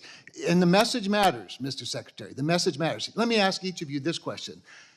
Other than climate change, what is our most significant threat to the United States and to our freedom and to our liberties? And let's just say, let's keep it to nation states. What would those priorities, who would those priorities be? Would you like me to start first? Sure. Sure. Look, the main threat, again, with regards to climate change, is installation readiness and our ability to actually be able to deploy our ships from the ports that we so rely upon and to train our Marines in bases that are along the coast that we rely upon. So do you think that China's going to wait for us to fix all of that before they say No, make nor a is move? it interfering with the things that we're doing actually to deter China around the world as well. How much do you think China worries about climate change? How much does the China Navy worry about Obviously, they don't worry about it a lot because they're the biggest contributor in the world to climate problems, right? So if they don't care about their environment, they don't care about the people, those aren't the cultures and values that our military actually commits So while itself. our military is sitting around, being focused on climate change, and the Chinese military is not, somehow we win because we're on. No, we're we have focused moral on high building ground? very capable ships, 57 of them exactly, have the best capabilities in the world to deploy against the Chinese, in addition to all the things that I can't talk about here that I'd be happy to talk about in closed session, which are the SAP programs like Operation Overmatch and everything else. For the past 6.5 months, our Navy and Marine Corps has proved to the world how capable we are. We are the very best. But that also includes worrying in the future about the impact that climate has on our installation But when I look readiness. at this chart that Senator Sullivan put up, I see a really big problem that's not being addressed nearly as enthusiastically as climate change is with the Navy. Let me go to something that I think maybe you can all answer for me. I've been focusing a lot with the various services and asking them about, okay, we have a flat budget. It's a cut when you consider inflation. You are all trained to say, or required to say, well, it still meets the national defense strategy. It allows us to increase capacity, and you pretend like it's all going to be okay. And I get it, you have to. I got it. You've got a boss in the White House that wants you to say those things. But could you tell me in what areas do you think this flat budget presents the greatest risk, the most risk? Again, it's plenty, according to y'all. What areas are most at risk because of I this? think that given the difficult decision, I also like to, point out that, we just didn't come to the Fiscal Responsibility Act. I understand It was there's members of I'm not Congress who blaming. actually were negotiating the debt limit ceiling I'm that not led to blaming. the Fiscal Responsibility Act blaming. that caps our funding. I agree. So I I'm can't not, spend, I have I'm to not follow the law. blaming you. I'm asking you, what Yes, is at three the areas. most risk as a result? Three areas: installation readiness, the air wing of the future, and well, those are the two primary ones: installation readiness and the air wing of the future, and just MILCON in general. Admiral Franchetti. So as I said, our budget focused on current readiness, people, and we've taken risk in the future. So Air Wing of the Future, SSNX, DDGX, CVNs, and a lot of our money is going into PSYOP from a MILCOM perspective right now, 60%. General Smith. Senator, our Barracks 2030 initiative is most at risk, and that's a quality of life issue because the main thing is the Marines. Without the Marines, the equipment's irrelevant. So if those of us on this dais and within the chambers and frankly in the other chamber were to try to provide more than the FRA, which the FRA number was a mistake, I wish we didn't have to deal with it, and we don't if we change the law. We're in the changing the law business. Would we reduce risk if we provided you with a lot more? Yes, Senator, you would. Thank you, Mr. Chairman. Thank you, Senator Kramer. Senator Rosen, please. Well, thank you, Chairman Reed. I also like to thank Secretary Del Toro, Admiral Franchetti, and General Smith. Appreciate you being here testifying today. I'm going to focus a little bit mostly on Nevada and Fallon Naval Air Station. And we're starting to implement Fallon modernization. So Secretary Del Toro, Nevada, we are so proud to host Naval Air Station Fallon, home to Top Gun and this is our nation's premier air carrier wing, and our SEAL training centers. And again, I want to offer you and your staff my personal gratitude for working with me and the Nevada delegation on a consensus proposal to modernize the Fallon Range Training Complex, which was included in the FY23 NDAA. So as you know, authorizing FRTC modernization, it was no small feat. And it was the result of input from the Navy, the Department of Interior, tribal governments, from Nevada's local governments, and so many stakeholders. It was a compromise that the Nevada delegation will continue to provide support to so that we can ensure the proper implementation. So as you know, the Navy is currently working with other federal agencies and my constituents to meet the requirement of making full payment to impacted grazing permit holders. We got a lot of ranchers there. So as the Navy goes through the process of appraising the loss of these permits, it's critical that my ranching community and Nevada stakeholders are really adequately compensated. And so this is going to include the loss of their impacted ranching operation, improvements made to include water access, and FSA loans that they might have associated with their allotment. And so I raise this because I've heard concerns from ranchers in Nevada, northern Nevada, that the Navy they're not considering all of the variables when it comes to payouts of their grazing allotments. And so, Secretary Del Toro, can I get your commitment that the Navy will ensure that all grazing permittees impacted by implementation of FRTC modernization are fairly compensated? You have my commitment, Senator. It's my understanding we've been working very, very closely with the ranchers. I can't guarantee that every single one of them is going to be satisfied with the negotiations, but we are engaging with them very transparently and very seriously to compensate them for all the reasons that you just mentioned. And I also want to thank you personally for your leadership, actually. The expansion of Fallon is critically important to our current and future warfighters. By expanding that range, we could expand the training associated with the F-35, associated with the advanced missiles that we've been focused on as well. That's what I've been focused on, actually, for a long, long time now, and I thank you for your efforts to make this a reality. Well, thank you. We'll continue to work with you. And I also am going to ask if you'll commit to briefing my staff on the amount of funding you have today and what you're going to believe, Yes, ma'am. what you believe you'll need in FY25 and beyond to meet some of these commitments, specifically as it relates to Fallon. So thank you for that. I'm going to talk about housing. We've talked about military housing. Fallon, again, a major asset, provides a range space needed to ensure the fleet's deployable and operationally ready. The base has been designated a remote duty installation since 1989, and of course the quality of life challenges that accompany that. So we're the only Navy base, Naval Air Station Fallon, in the continental United States designated in a critical housing area, with housing in very short supply. So the vast majority of those stationed at Fallon live in Reno or Carson City, which are both at least an hour away. So I understand the Navy anticipates entering into some public-private ventures to build about 172 new homes in Fallon, but we need a lot more infrastructure required to support them, such as expanding existing wastewater treatment plants.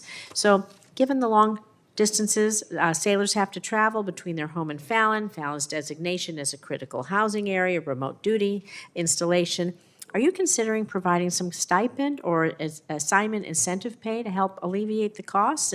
And we also have to attract that civilian workforce you need. So could you speak to those issues? So the challenges in Fallon have been significant, and we're well aware of them. And I so wish that we actually, given the Fiscal Responsibility Act, had more resources to devote to housing and everything else. We are investing in 25 a lot in FSRM to try to improve the existing housing as much as we can. We hope to make greater investments in MILCON in 26 and 27. But we are deeply focused on this, and we will look at this specifically to see if there's anything that we can do to alleviate the conditions in Fallon. Thank you. I appreciate it. Thank you, Mr. Chairman. Thank you, Senator Rosen. Senator Tobin, please. Thank you, Mr. Chairman. Good morning. Thanks for being here. General Smith, I was able to recently meet with some Marines that came from the Indo-Pacific. Great people. I mean, they're exactly what we need in our military. You know, what resources can Congress assist with to better support our mission in the Indo-Pacific? Senator, thanks for that question, and thanks for the praise of our Marines. I share it. My own son is a Marine, although he's still on the. He's got to meet his recruiting goals. He's got to meet his recruiting goals. He's still on probation. What I would say, sir, is we need predictable, steady funding for our amphibious warfare ships. We need LHAs on 4-year centers and LPDs on 2-year centers, because that provides us the operational flexibility and mobility that's required to counter the PRC. I know you've kept an eye on the Middle East, and we have seen unmanned drones, small unmanned drones. Talk about what we've learned and what we can take from there to the Indo-Pacific in this next incursion. Yes, sir. What we've learned is that directed energy weapons are going to be a thing of the future, because we can't get into a reverse cost curve where we're expending, $1 million missiles to shoot down $100 drones.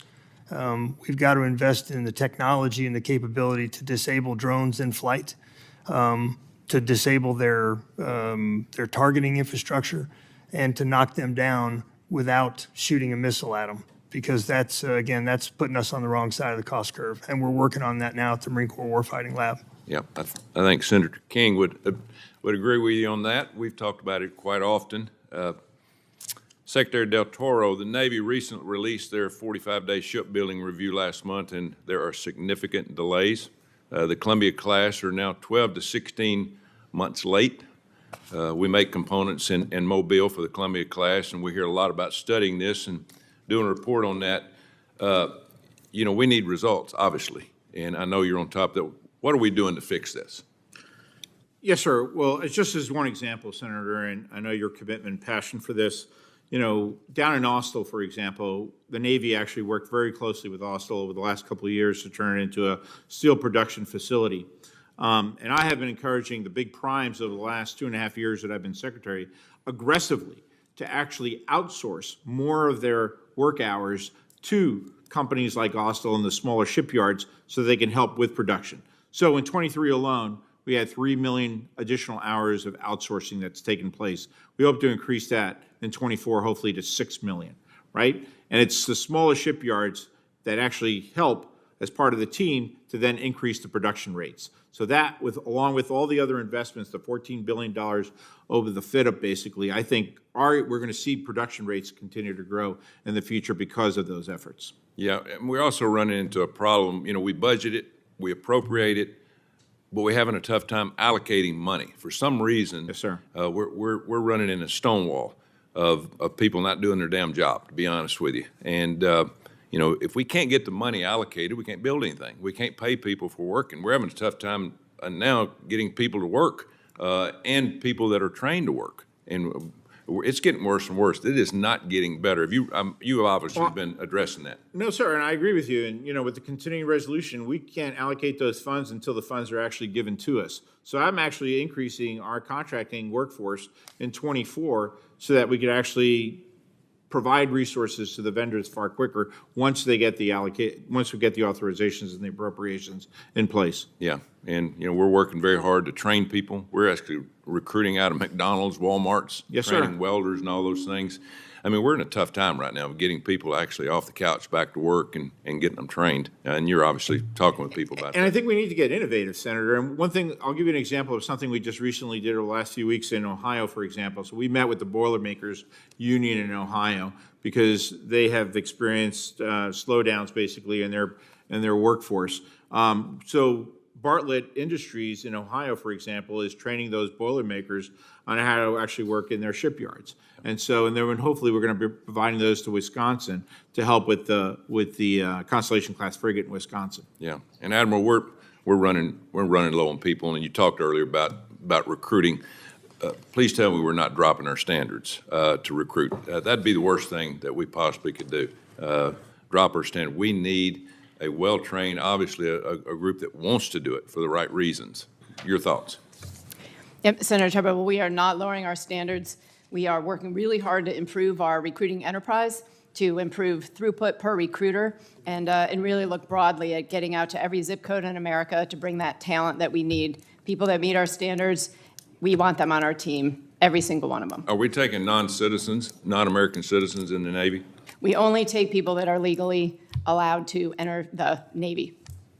Okay, thank you. Thank you, Mr. Chairman. Thank you, Senator Tuberville. Senator Blumenthal, please. Thanks, Mr. Chairman. Thank you all for being here, and thank you for your service. And Secretary Del Toro, I know you visited Electric Boat a number of times. You share my passion for undersea warfare. If I were to propose an amendment to the NDAA increasing the number of submarines for fiscal year 25 to 2 instead of the 1, would you oppose it?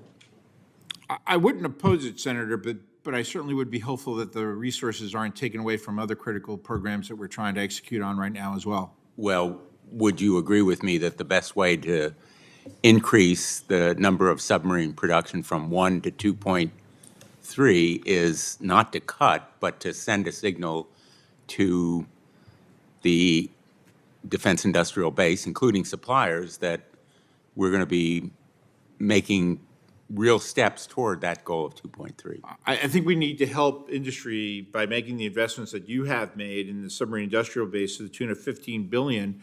We have currently 11 additional submarines that are in construction, 3 additional ones under contract in order to get the production rate up. But if we can't deliver those submarines on time, that also presents opportunity costs, where in a year where we're fiscally constrained, we basically won't be able to do other things that are critically important to the enterprise as well. Well, I think you appreciate that the suppliers, the defense industrial base, take a very strong signal from that cut. I'll give you an example. Collins and Jewell in Basra, Connecticut, is a critical supplier of structural welding fabrication.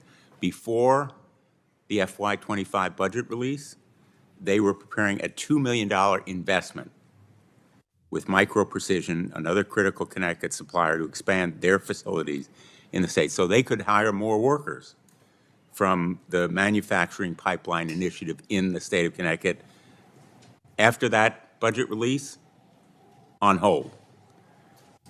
Hillary Company in Groton, they specialize in solid modeling software for advanced design fabrication, metal welding and joining. They plan to upgrade their water jet in order to increase capacity to serve production at Electric Boat. On hold. I could name. So that's exactly what the resources in the submarine industrial base investment are designed to do, to actually help those companies. I'd be happy to reach out to those companies and see where we could actually provide them with the funds to make the CapEx investments that they need to make. Well, they need a signal that we're moving from 1 submarine this year to 2 submarines so they can plan. They need dollars. They don't need words from me or, with all due respect, from you. But I'm not just providing words. We're providing resources in the submarine industrial base of $15 billion. Well, they need purchase orders is what they need. Well, they need purchase orders that come from Electric Boat, which are using dollars that come from the United States of America. But we have 11 submarines that are actually under construction right now. We have 3 additional submarines that are under contract. 14 submarines is an enormous investment in what we need for the future. If the production rates had been, and if the industry actually had invested more of their own money as well too, and the CapEx investments and other investments they need to make to get the production rates out, we'd be in a better place overall. I see no plan. I see an explanation for why we're behind, but no plan to cover. We're working there is a plan, Senator. We are working very aggressively with all those vendors and with the primes as well. Can you give us a plan? Absolutely, sir. We have plans in place, and we'll show you exactly what we're doing with the entire submarine industrial base investment that you've been so helpful to us in providing. Let me ask you about the Xavier Sander Act. It's named after a young man from Connecticut who committed suicide because he was on the USS Washington, which was under repair in maintenance. He was confined to the ship, or he was on the ship living there while it was under maintenance, and we passed a law that provides that base allowance can be provided to enlisted men when they are on ships that are in maintenance. Maybe you or Admiral Franchetti can update me as to what progress is being made in implementing that law. Yes, sir. Yes, sir. We have basically want to make sure that our sailors have a separation from their work and their life space. So when they are on the ship, in the shipyard, we've given the flexibility to move them off the ship to have housing outside of the ship and when it is not habitable. My time has expired, but I would appreciate in writing an update from you elaborating on that answer. Yes, sir. Thank you, Senator Blumenthal. Senator Schmidt, Phillies. Thank you, Secretary Del Toro. I have a question. So do you believe, recruiting is down 20% last year. So far, it's on pace, it's down 30% this year. Do you believe that the obsession that the political leadership has right now with DEI has helped or hurt recruiting efforts? No, sir. I don't think DEI has hurt recruiting efforts at all. You don't?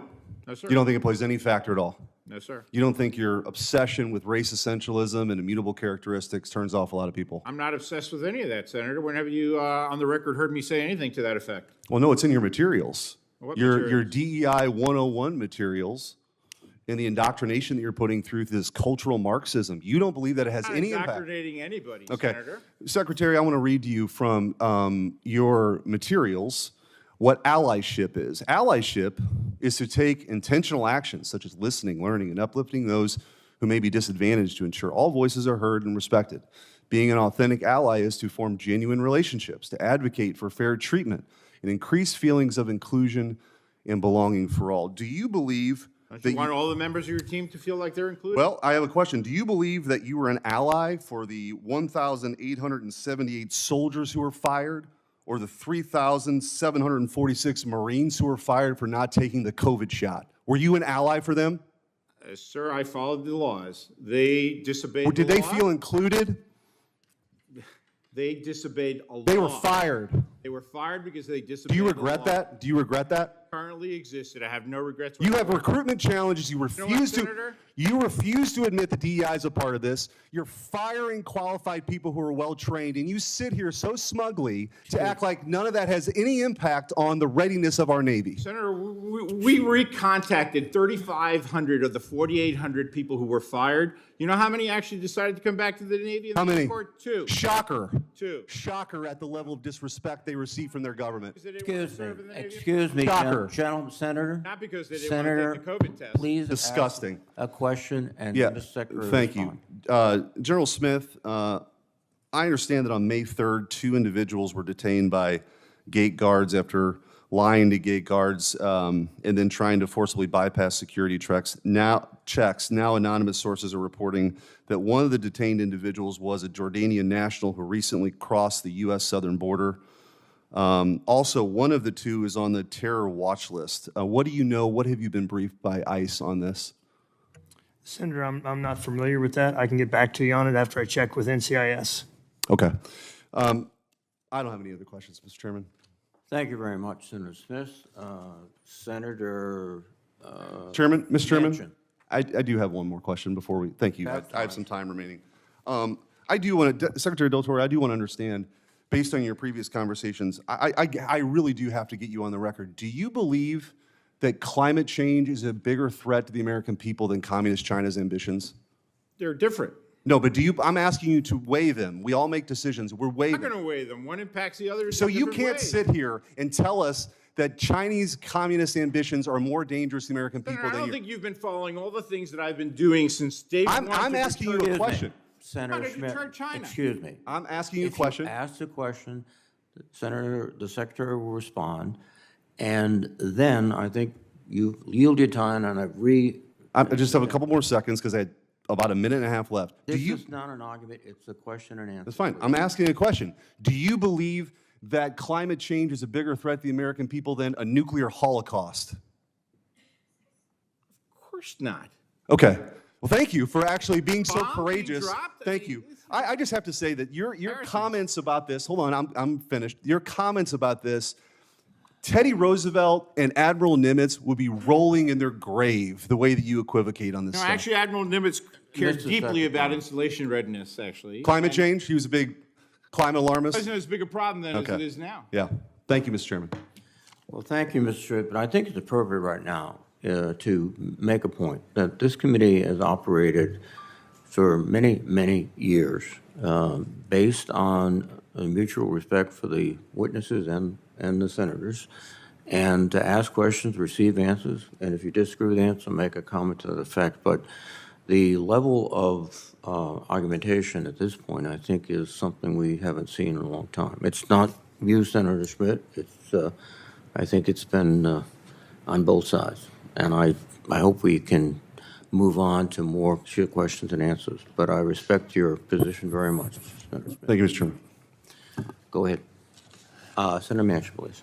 Thank you, Mr. Chairman, and I do agree, as being a chairman of the committee, the civility to how we show the respect for what you all have done. We do have agreements and we have disagreements. We can respectfully do that. But with that being said, General Smith, I'm glad to see you back in good health. Okay, we've had many good discussions. Knowing you and the Marines in general, I can't say I'm surprised that you're fully back to work so quickly, knowing you. I need to thank the Marine Corps and you in particular. I've been advised by 6 Marines during my time in the Senate. This will likely be the last opportunity I'm going to have to recognize the Marine Corps contribution to my office, particularly my Senate office here in Washington. I've had Lieutenant Colonel Jason Lambert. I've had Gunnery Sergeant Rob Moser. I've had Major T.J. Byers. I've had Major Son Desinkowski. I've had Gunnery Sergeant Dane Ossoff, and I now have Major Greg Carroll. They've become integral parts of my staff during the time I've been here in the Senate. I know every member of my staff has benefited from their professional and their personal experiences of interchanging and interacting with them. So I want to thank the Marines for allowing me to have 6 absolutely outstanding individuals. Well, we thank you for the opportunity to place them there for them to learn how our system. Well, we learned as much from them as they might have learned. I'm hoping they got as much in return as they gave us. I really do. I guarantee they did, Senator. Now, Secretary, we're going to bring it down a notch here, okay? Secretary Del Toro, you oversee one of the most unique national security assets in our country. It's called the Allegheny Ballistic Laboratory, known as ABL. And that's in what we call Rocket City in West Virginia.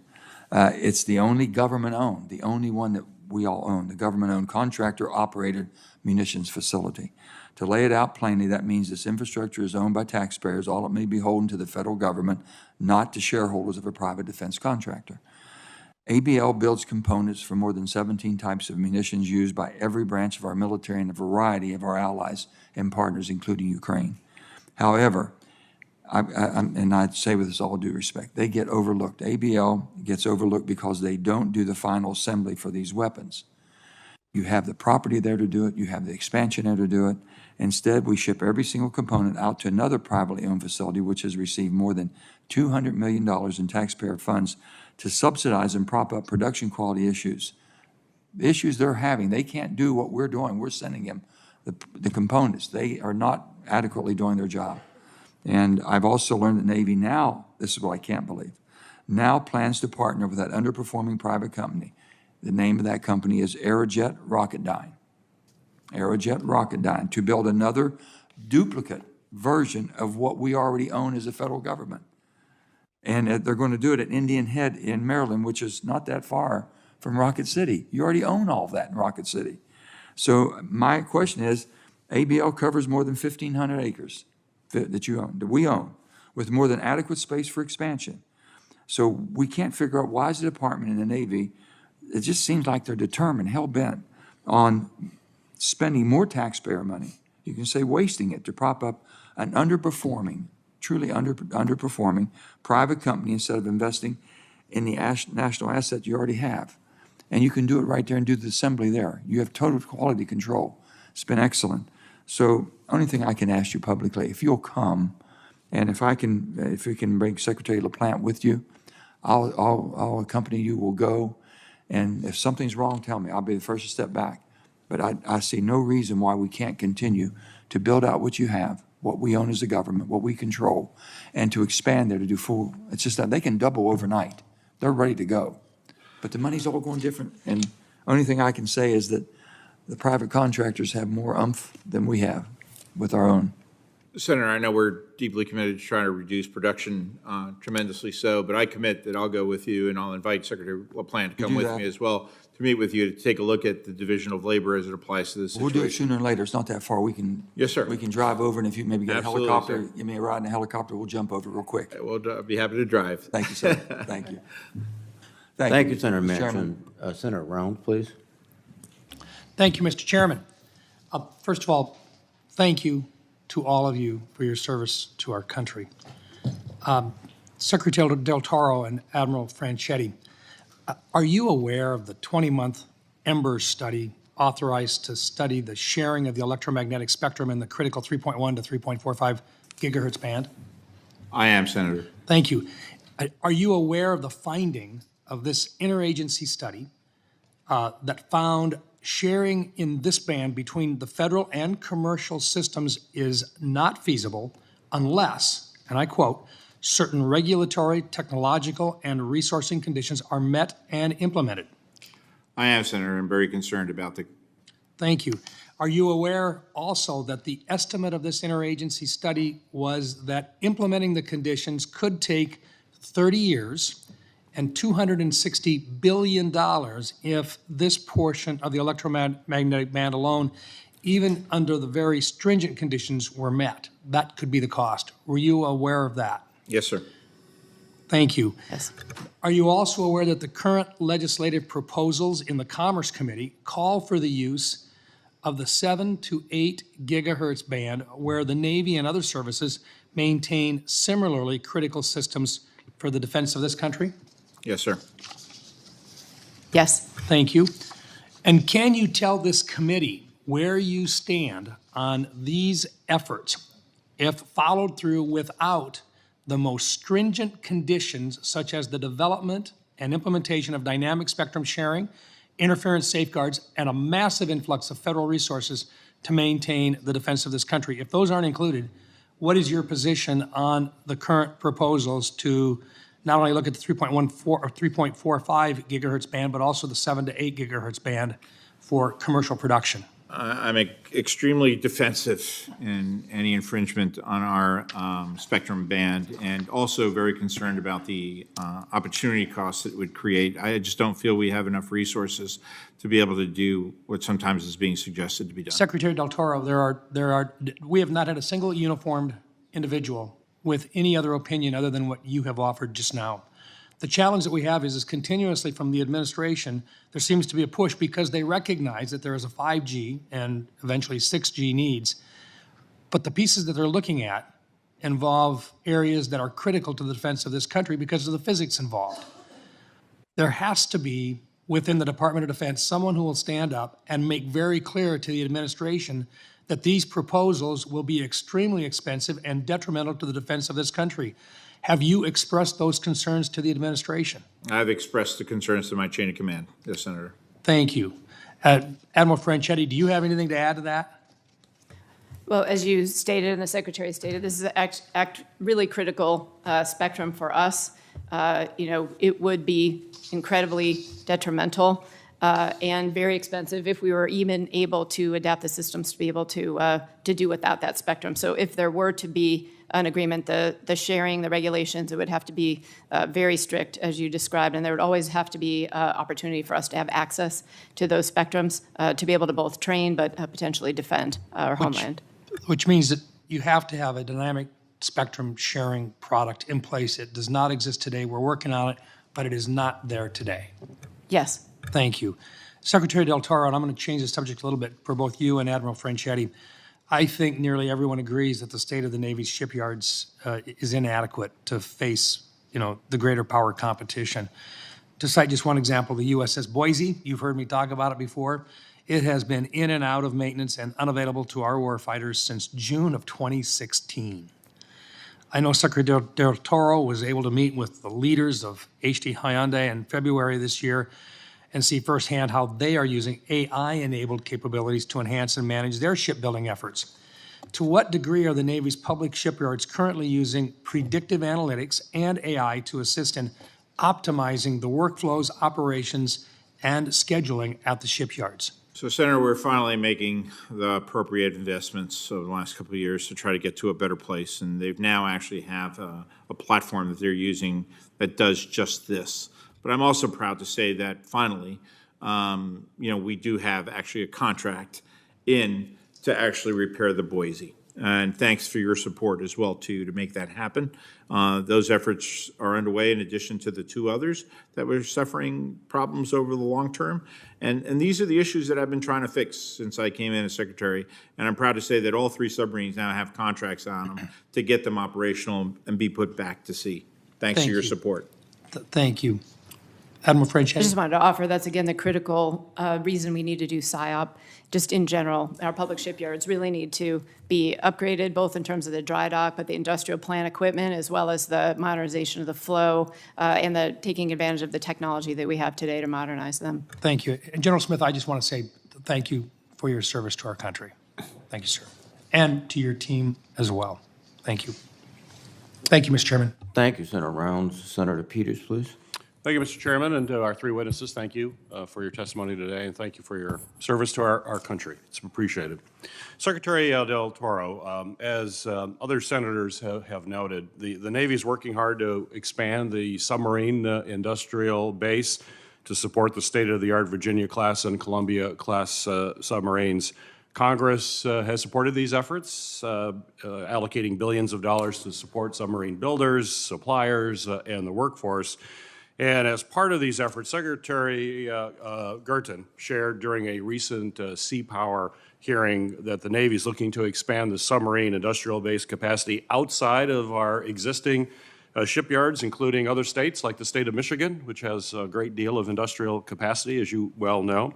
So my question for you, Secretary, is could you elaborate on Secretary Gerten's comments about expanding the submarine industrial base in Michigan, and can you commit to work with me to ensure that Michigan industrial base can provide world-class products to solve these submarine supply chain and workforce challenges? We have the ability to do that. Yes, Senator. Actually, in 2023 alone, I directed both the Marine Corps and the Navy to increase the amount of investment we have in small businesses and medium-sized businesses. We have pumped $1.7 billion of additional monies for those competitive areas to actually become more healthy. As a result of that, we've actually added 1,000 small business companies to the Navy marketplace. These are the efforts that have to be done systematically from the very beginning to make things better, and that's what I've been doing for the past 2.5 years. In the case of Michigan, we just met with your economic development team in Wisconsin, and we actually talked to them about how we could work closely together with you to take full advantage of the submarine industrial base investments that are being made in order to feed particularly Marinette Shipyard in Wisconsin, so that we can get the Fincantieri program back on track. Great, wonderful. I hope you continue those efforts. Let me know how I can assist you in those efforts. Yes, sir. I appreciate that. Admiral Franchetti, Secretary Gerten's comments in that Sea Power hearing also indicated the Navy's commitment to surge capacity and personnel to move the Constellation-class frigate program in the right direction in tandem with the shipyard. I certainly believe the additional funding Congress is providing for the frigate industrial base and workforce is also critical, and will continue advocating for inclusion of resources this fiscal year as well. But my question for you, Admiral, is can you share the Navy's long-term commitment to the frigate and how we must get this program right and its role and importance to the future fleet? Well, thank you. And I just had the opportunity with the Secretary to go up and to Marinette and talk with the folks there, and really committed to supporting them in addressing their workforce challenges that they have. The frigate is an absolutely critical ship for our Navy. It has for a long time, and most of my career we had frigates. They were definitely one of the key workhorses of our fleets. It provides lots of great capability in conjunction and married up with our destroyers and supporting our carrier strike groups, but to be able to operate all over the world with the capability that it's going to bring at a lesser cost than the DDGs is very important to our Navy. So very excited to get them on board and as quickly as possible. Wonderful, great. Secretary Del Toro, you recently completed a 45-day shipbuilding review highlighting the need to address the shrinking national design and engineering workforce. And I am sure you're aware, the University of Michigan is the last remaining standalone undergraduate through doctoral naval architecture and marine engineering department at a R1 university. So with this in mind, how are you supporting existing naval architecture programs and growing the U.S. naval engineering workforce for the long term? Senator, I've been actually traveling quite a bit to community colleges and universities around the world, trying to get them to commit to our shipbuilding industry. Just came back from the University of Michigan, where I was very honored to actually give the commencement speech in the engineering school, for example, and meet with the tremendous staff and engineers that we have there who provide. It's one of the two institutions in the United States that provides the naval architects to the United States Navy. The Office of Naval Research actually made a more significant investment in the program as well, too. So we are working all levers across the country, everywhere we can, to try to get shipbuilding back on track. Great. Thank you, Mr. Secretary. Thank you, Mr. Chairman. Thank you, Senator Peters. Senator Scott, please. Sure. Thank you, Chairman. Secretary Del Toro, Admiral Franchetti, and General Smith, I want to thank each of you for being here. I want to thank you and everybody that works with you and all your hard work. And I respect everybody that serves in the military, but as a former enlisted Navy sailor, a U.S. Senator, American citizen, I'm extremely concerned about the accountability of our Navy, and I'll tell you why. And I love my experience in the Navy. The Navy failed in recruiting last year, and all indications point that you're going to fail this year. The Navy projects it's going to miss recruiting numbers by 6,000 sailors this year, and currently performing worse than every other service. This is happening while the Navy has reduced minimum aptitude, education, fitness, and character standards to as low as legally allowed. This stands in stark contrast to the Marine Corps, which is exceeding expectations in recruiting while maintaining its high standards. When you look at the readiness in the Navy from an equipment standpoint, things don't look much better. The first Columbia-class submarine is 12 to 16 months late. The fourth and fifth blocks of the Virginia-class submarine are 36 and 24 months late. The first Constellation-class frigate is 36 months late. The future aircraft carrier Enterprise is approximately 18 to 26 months late. The Navy is retiring ships faster than it's replacing them, and it has a terrible record of getting ships done on maintenance done on time. It's my understanding the military has a plan to recapitalize all the C-130s by 2028. These plans are critical for logistics movements and to win a war in the Indo-Pacific. The Indo-Pacific commander is stating they need them to move fuel, sonar buoys, aircraft parts, supplies, people throughout the Pacific. The Indo-Pacific commander has stated that they count on this ability to prosecute a war with Communist China. Air Force is on time with its recapitalization, which is now at 50%. The Marine Corps has recapitalized 100%, but the Navy hasn't even started to recapitalize the 32-year-old fleet of aging 130s. I would assume that you would say if a ship runs aground, leaving any of our ports, Norfolk, San Diego, the captain would be held accountable. Here's my concern. We've got delays in our yards. We've got maintenance ended up being over budget delayed. We've got major shipbuilding delays. We've got recruiting failures. And my concern is I've not heard anybody that's been held accountable. They're not. I assume there's an admiral over each one of these, and I've not heard that one's been held accountable, and they're all continuing to get promoted. Is that true? Either Secretary Del Toro or Admiral. Senator, you mentioned a lot of challenges. I see each challenge as an opportunity to make the world a lot better. These often are problems that have festered for decades without the right leadership actually applying the right lessons to avoid the mistakes that were made in the past, of which there were many that I could actually highlight. Yet at the same time, our fleet actually has been batting back the Houthis for 6 months in the Red Sea more successfully than any other Navy or Marine Corps, for that matter, in the Mediterranean since World War II.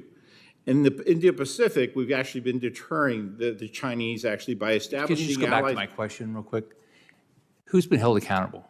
You got delays. You got delays all over the place. You got recruiting failures. Has anybody been held accountable? Like, I'm a business guy. If anybody takes a job, They're expected to perform the job, and if they can't, I mean, it's their fault. I mean, there's, don't take the job if you can't, you can't do it. So my question is, has anybody been held accountable for shipyard delays, maintenance delays, recruiting failures? Anybody held accountable? Different people have been held accountable at different times for different things, but we have to be more specific than just that. I mean, how do I try to hold industry accountable as well, too. Look, Fincantieri, as one example, their retention rate actually last year was atrocious. That is part of the reason why we have actually established up to a 3-year delay in the delivery of the Constellation-class frigate. What we're trying to do is actually put positive efforts in place to help Fincantieri get to a better place. When in the case of the Enterprise, the main reduction gear from Northrop Grumman has been delayed because they actually won the contract, and it wasn't General Electric who had it before. That's created problems as well, too. Now, back to the case of the Constellation, maybe if the Constellation, if that had not been underbid during the previous administration and hadn't been delayed from the very beginning, and they came in with the best value price for it, and the Navy had not accepted it back then, we'd be in a better place with regards to the frigate as well, too. So the answer is not one person in the Navy has been held accountable for No, that's not the answer, Senator. There have been people held accountable for different reasons at different times. I asked you for one. Just give me one. I'm not going to invade people's privacy either in terms of individuals who've been held accountable for different problems in the Navy. So this is... I have a record of holding even senior leaders accountable when they falter in the United States Navy, and my track record shows that. Thank you, Chair. Thank you, Senator Scott. Senator Duckworth, please. Thank you, Mr. Chairman, and good morning to our witnesses. Secretary Del Toro, I want to discuss the housing issues at Halsey Village at Naval Station Great Lakes. I understand housing issues have plagued Halsey Village for years, even from a previous administration. I'm not here today to assign blame, but I do want to work constructively with the Navy on a path forward. The Navy leased Halsey Village to Hunt Military Communities under a 50-year lease, and Hunt is responsible for day-to-day operations. The Lake County Board Chair and Mayor of North Chicago, where Halsey Village is located, wrote to Hunt Military Communities on October 2023 to express their concerns regarding the physical condition of Halsey Village. In their letter, they wrote, "There is not a neighborhood in all of Lake County that is in worse condition than Halsey Village. The neighborhood has taken on the moniker of Zombie Village, given the great numbers of homes in various states of neglect," end quote. There are 353 housing units within Halsey Village. Currently, 249 housing units are uninhabitable, with 44 of these units so badly deteriorated that they are cornered off behind a chain link fence. It is unacceptable that the Navy is renting housing units in Halsey Village to military families and Illinois residents, knowing the conditions of these homes. The Navy also offers prorated rent for sailors to live in Halsey Village. This creates an incentive for junior enlisted sailors to live in substandard conditions. No one should be living in Halsey Village, and the Navy should not be creating an incentive for sailors to live there either. I want to discuss the future of Halsey Village and communicate my expectations as the Navy finalizes decisions. 1, the Navy must keep my office, Senator Durbin's office, and the Lake County community and local elected leaders updated on decisions being made regarding Halsey Village. The path to remediate and redevelop Halsey Village will take years, and I understand that. I will remain laser focused on ensuring the interests of the community are protected and heard. 2, there are still 22 housing units in Halsey Village being rented to military families, and 88 units are rented at market rate to Illinois residents. Until a decision is made on the future of Halsey Village, the Navy must continue to be responsive to the needs of the residents and force Hunt Military Communities to address any maintenance issues. 3, I understand that the Navy is discussing options to redevelop the land after the homes in Halsey Village are demolished. The Navy must ensure that no corners are cut using a commercially compatible developer to avoid environmental remediation costs, if such a solution would not be acceptable to the Lake County community and local elected leaders. For example, to avoid remediation, you can't just pour concrete over it and say, okay, it's now commercial property. That way we don't have to deal with remediation. If the community actually wants to have that property be used for future residential housing, which is desperately needed in the community. Secretary Del Toro, I understand that remediating and redeveloping Halsey Village will be costly, and this problem pre-exists your tenure there. I understand that. I ask that you work with me and my staff to ensure that remediating and redeveloping Halsey Village remains a priority for the Navy and that we are resourcing these efforts appropriately. Can you commit to that? Absolutely, Senator. Thank you. Secretary Del Toro, once the Navy finalizes plans for Halsey Village, can you provide my staff with a copy of the Navy's plans to remediate and redevelop Halsey Village, including any timelines associated with those plans? Yes, Senator. Thank you. And if you find yourself in Illinois, in Chicago, anytime this summer, I invite you to come out to Halsey Village, and I will tour it with you. Yes, ma'am. Promise to do so. Thank you, Mr. Secretary. I yield back, Mr. Chairman. Thank you, Senator Duckworth. Senator Mullen, please. Thank you, Mr. Chairman. Mr. Secretary, I just want to make an observation here, and this is not trying to be confrontational to you at all. You've had enough of that. I don't really feel like doing that today. I haven't ate, so I'm trying to be in a good mood. But I just say, first of all, you mentioned a while ago as a bragging point that you're battling the Houthis, a terrorist organization. You call that success when they don't even have a Navy. If we wanted to eliminate them, we could. If we wanted to just stop what they're doing, we could. By holding them back for 6 months, but yet they're still disrupting and still have the ability to attack shipping freighters, that's not a win. That's far from a win. We're the United States Navy, and we were, at one time, the largest Navy, but we've succeeded that to China, which goes back to what Eric Schmidt was saying about the idea of the climate being the biggest threat to China. I really don't think China is too concerned about the environment at this point. In fact, they're laser focused on us. And in fact, they're running circles around us. In fact, as you know, Mr. Secretary, they have the largest Navy in the world now. They built 30 ships last year alone. We barely completed 2. That's a problem, don't you think? It is a problem. That's a huge problem. Yeah, we're retiring 50. According to your all's records, you guys have roughly 50 that you're going to retire or have to go in for maintenance. It's going to be out of service by 2028. We have 292 ships currently on the fleet. Not all of them are actually at sea. They had 370. I'm sure they're laser focused on the environment. Our concern is, are we safer today than we were? The answer is that is probably not. Probably not. Because we're trying to balance the environment with world power. And your body language would just, honestly, just aggravate people just by the way you're behaving. And I mean that sincerely, because you don't take it serious. In fact, it's serious to us, and you almost joke and laugh about it with your body language. And I'm just saying, as a constructive criticism, that could be a problem, because we want you to succeed. The last thing I want you to do is not to succeed.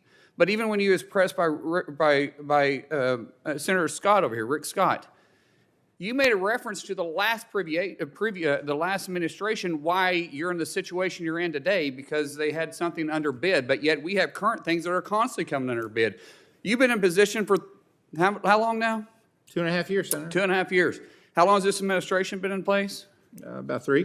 I think it's time to start owning your own responsibilities and still blaming the previous administration. And yet you sit there and you go, nah. That's the problem. Sir, it's not that we're just trying to be confrontation with you. It's that I don't think you're hearing us. It's like, you know best.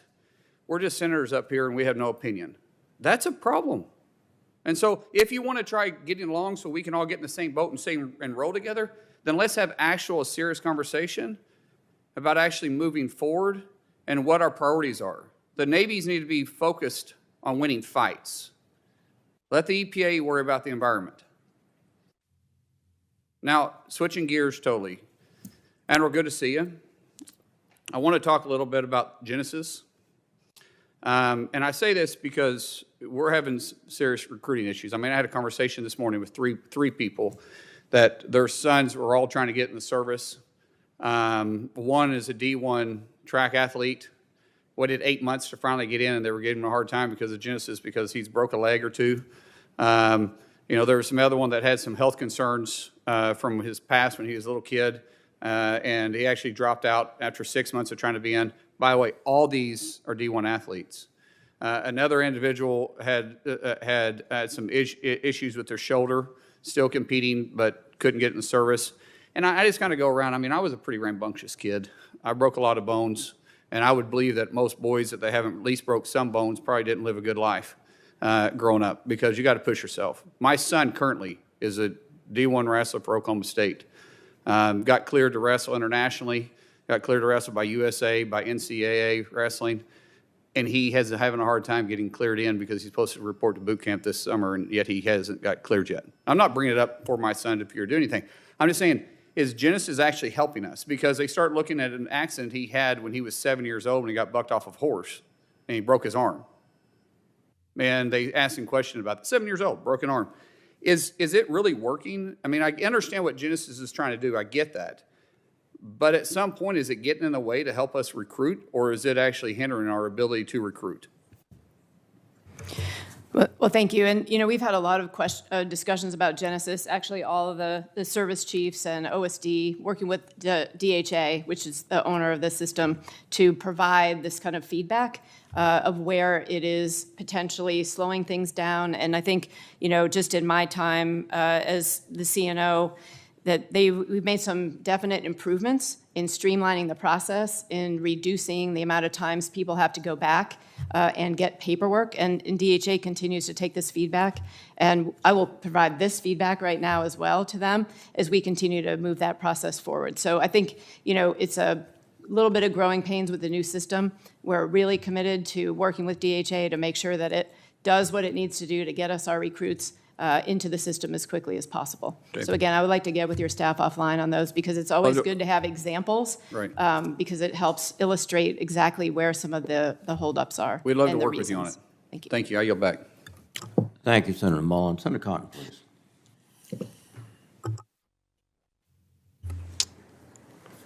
Admiral Franchetti, I want to start by commending the sailors who have been under attack by an outlaw band of rebels and brigands in Yemen since October 7th. It's the case that the Navy is now awarding them combat awards. Is that correct? Yes. We heard testimony. We've had a briefing on the committee from officials from Central Command that those sailors have now been in what was called the weapons engagement envelope for longer than any sailor since World War II. Is that the case? Yes, it is. So we should all be proud of their bravery and skill, but I do not think that is a good news story. That is a bad news story. When our sailors go into the weapons engagement envelope, the point should be to destroy the envelope in the first place. So those outlaws don't have those weapons anymore. Yet it seems that all we're doing there is shooting down missiles and drones that are flying at our ships or other ships in the region, or maybe shooting down missiles and drones as they're being fueled on the launch pad. Is that a fair assessment? Well, Senator Cotton, I would say there are two aspects to what we've been doing there. We have Operation Prosperity Guardian, working hard with 20 other nations to keep the free flow of commerce going, and that's what you're talking about, defending against missiles. We also have another operation which is designed, to degrade the Houthi capability ashore. Again, those are policy decisions, and the Navy's job is to provide options to the CENTCOM commander, and the CENTCOM commander's options to go up. And I know that the three of you are not in charge of these warfighting decisions and ultimately their policy decisions, but I find it alarming that we have all these sailors that are, in my opinion, sitting ducks. It's great that we have the defense systems that we need to keep them safe, but it only takes one of these missiles and drones to get through and hit one of our ships and cause a mass casualty event. That's what we saw a few months ago in the tri-border region of Iraq, Syria, and Jordan when we lost 3 soldiers. So I would encourage you all, as you're discussing these policy matters inside of the Pentagon, to stress that you would like to see your sailors not sit in the weapons engagement zone, but destroy the weapons engagement zone.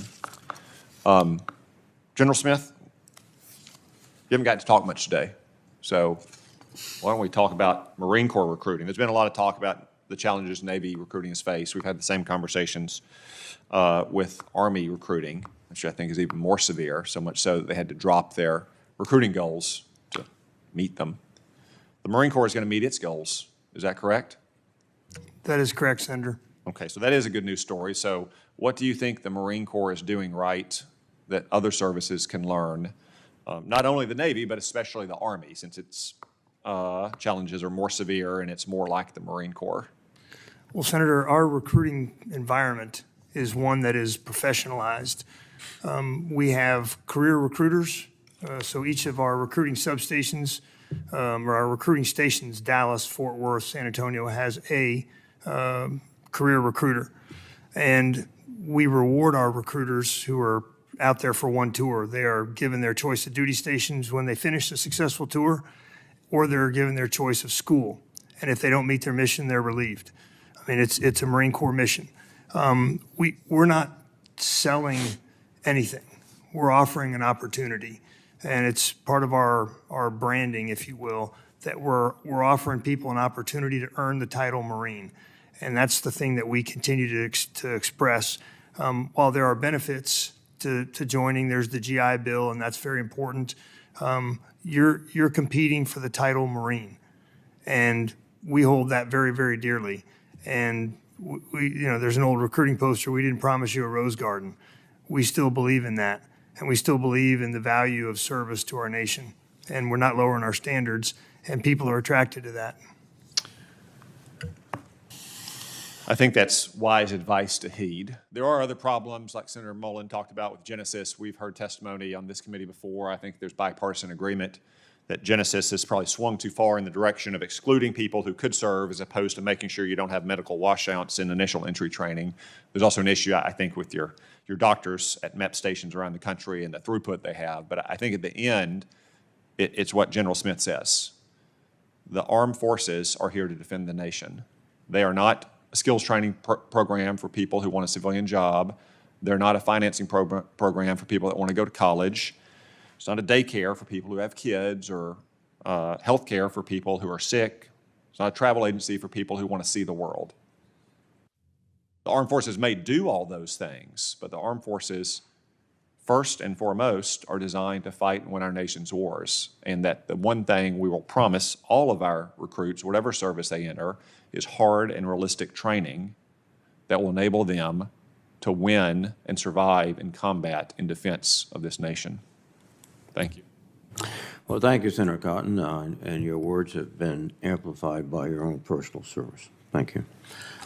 Senator King requests an additional round. Senator King. Secretary Del Toro, I think there's some confusion in this hearing about your interest in climate change. My understanding is it's not an academic interest in climate change writ large. It's an interest in how climate change will affect the operation and readiness of the Navy. Is that correct? That is my chief most responsibility as Secretary of the Navy, is to care for the mission readiness of the Navy and the Marine Corps, and part of that is installation readiness. Yeah, I went back and looked at Title 10. One of your responsibilities is construction, outfitting, and repair of military equipment, construction, maintenance, and repair of buildings, structures, and utilities necessary to carry out the responsibilities of the department. And then later on, it says one of your responsibilities is carrying out the functions of the department so as to fulfill the current and future operational requirements of the unified and specified combatant commands. Estimates are sea level will rise about a foot in the next 15 to 20 years, as much as 6 to 8 feet by the end of this century.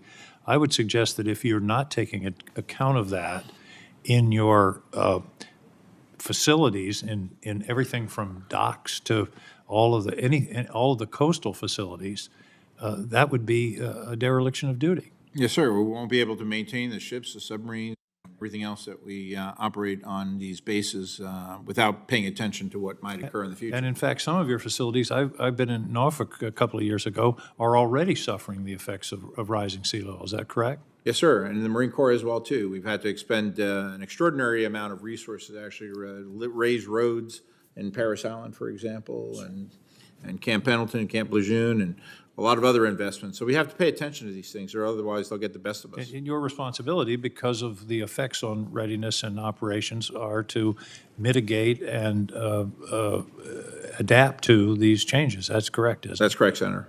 Thank you. I do want to change the subject just briefly. We talked about directed energy. The other technology that I think we've missed is hypersonics, particularly defense against hypersonics. And I hope that is an emphasis of your R&D as you go forward. We've got $12 billion aircraft carriers that we don't want to be sitting ducks. We must develop defensive mechanisms for hypersonics. Very much so, sir.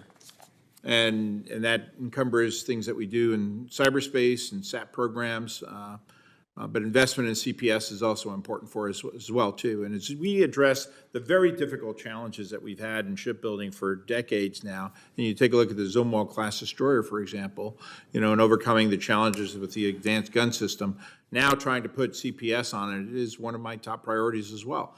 And hopefully we'll have it on the first one late 25, and the second one 26, and the third one in 29. Well, I hope it's an urgent priority, not just a priority, because the core of our deterrence is our projected sea power, and we have to be able to defend it. If we can't, the deterrent goes away. We just lifted the first advanced gun system on the Zumwalt just last week, sir. It's moving along well. Where was the Zumwalt built again? Bath, Maine, sir. Thank you, sir. Admiral, we talked a lot about recruiting. I want to thank you for sending a ship to the coast of Maine this summer. One of the problems with recruiting, if you look at the data nationwide, is there are many parts of our country now who never see a person in uniform.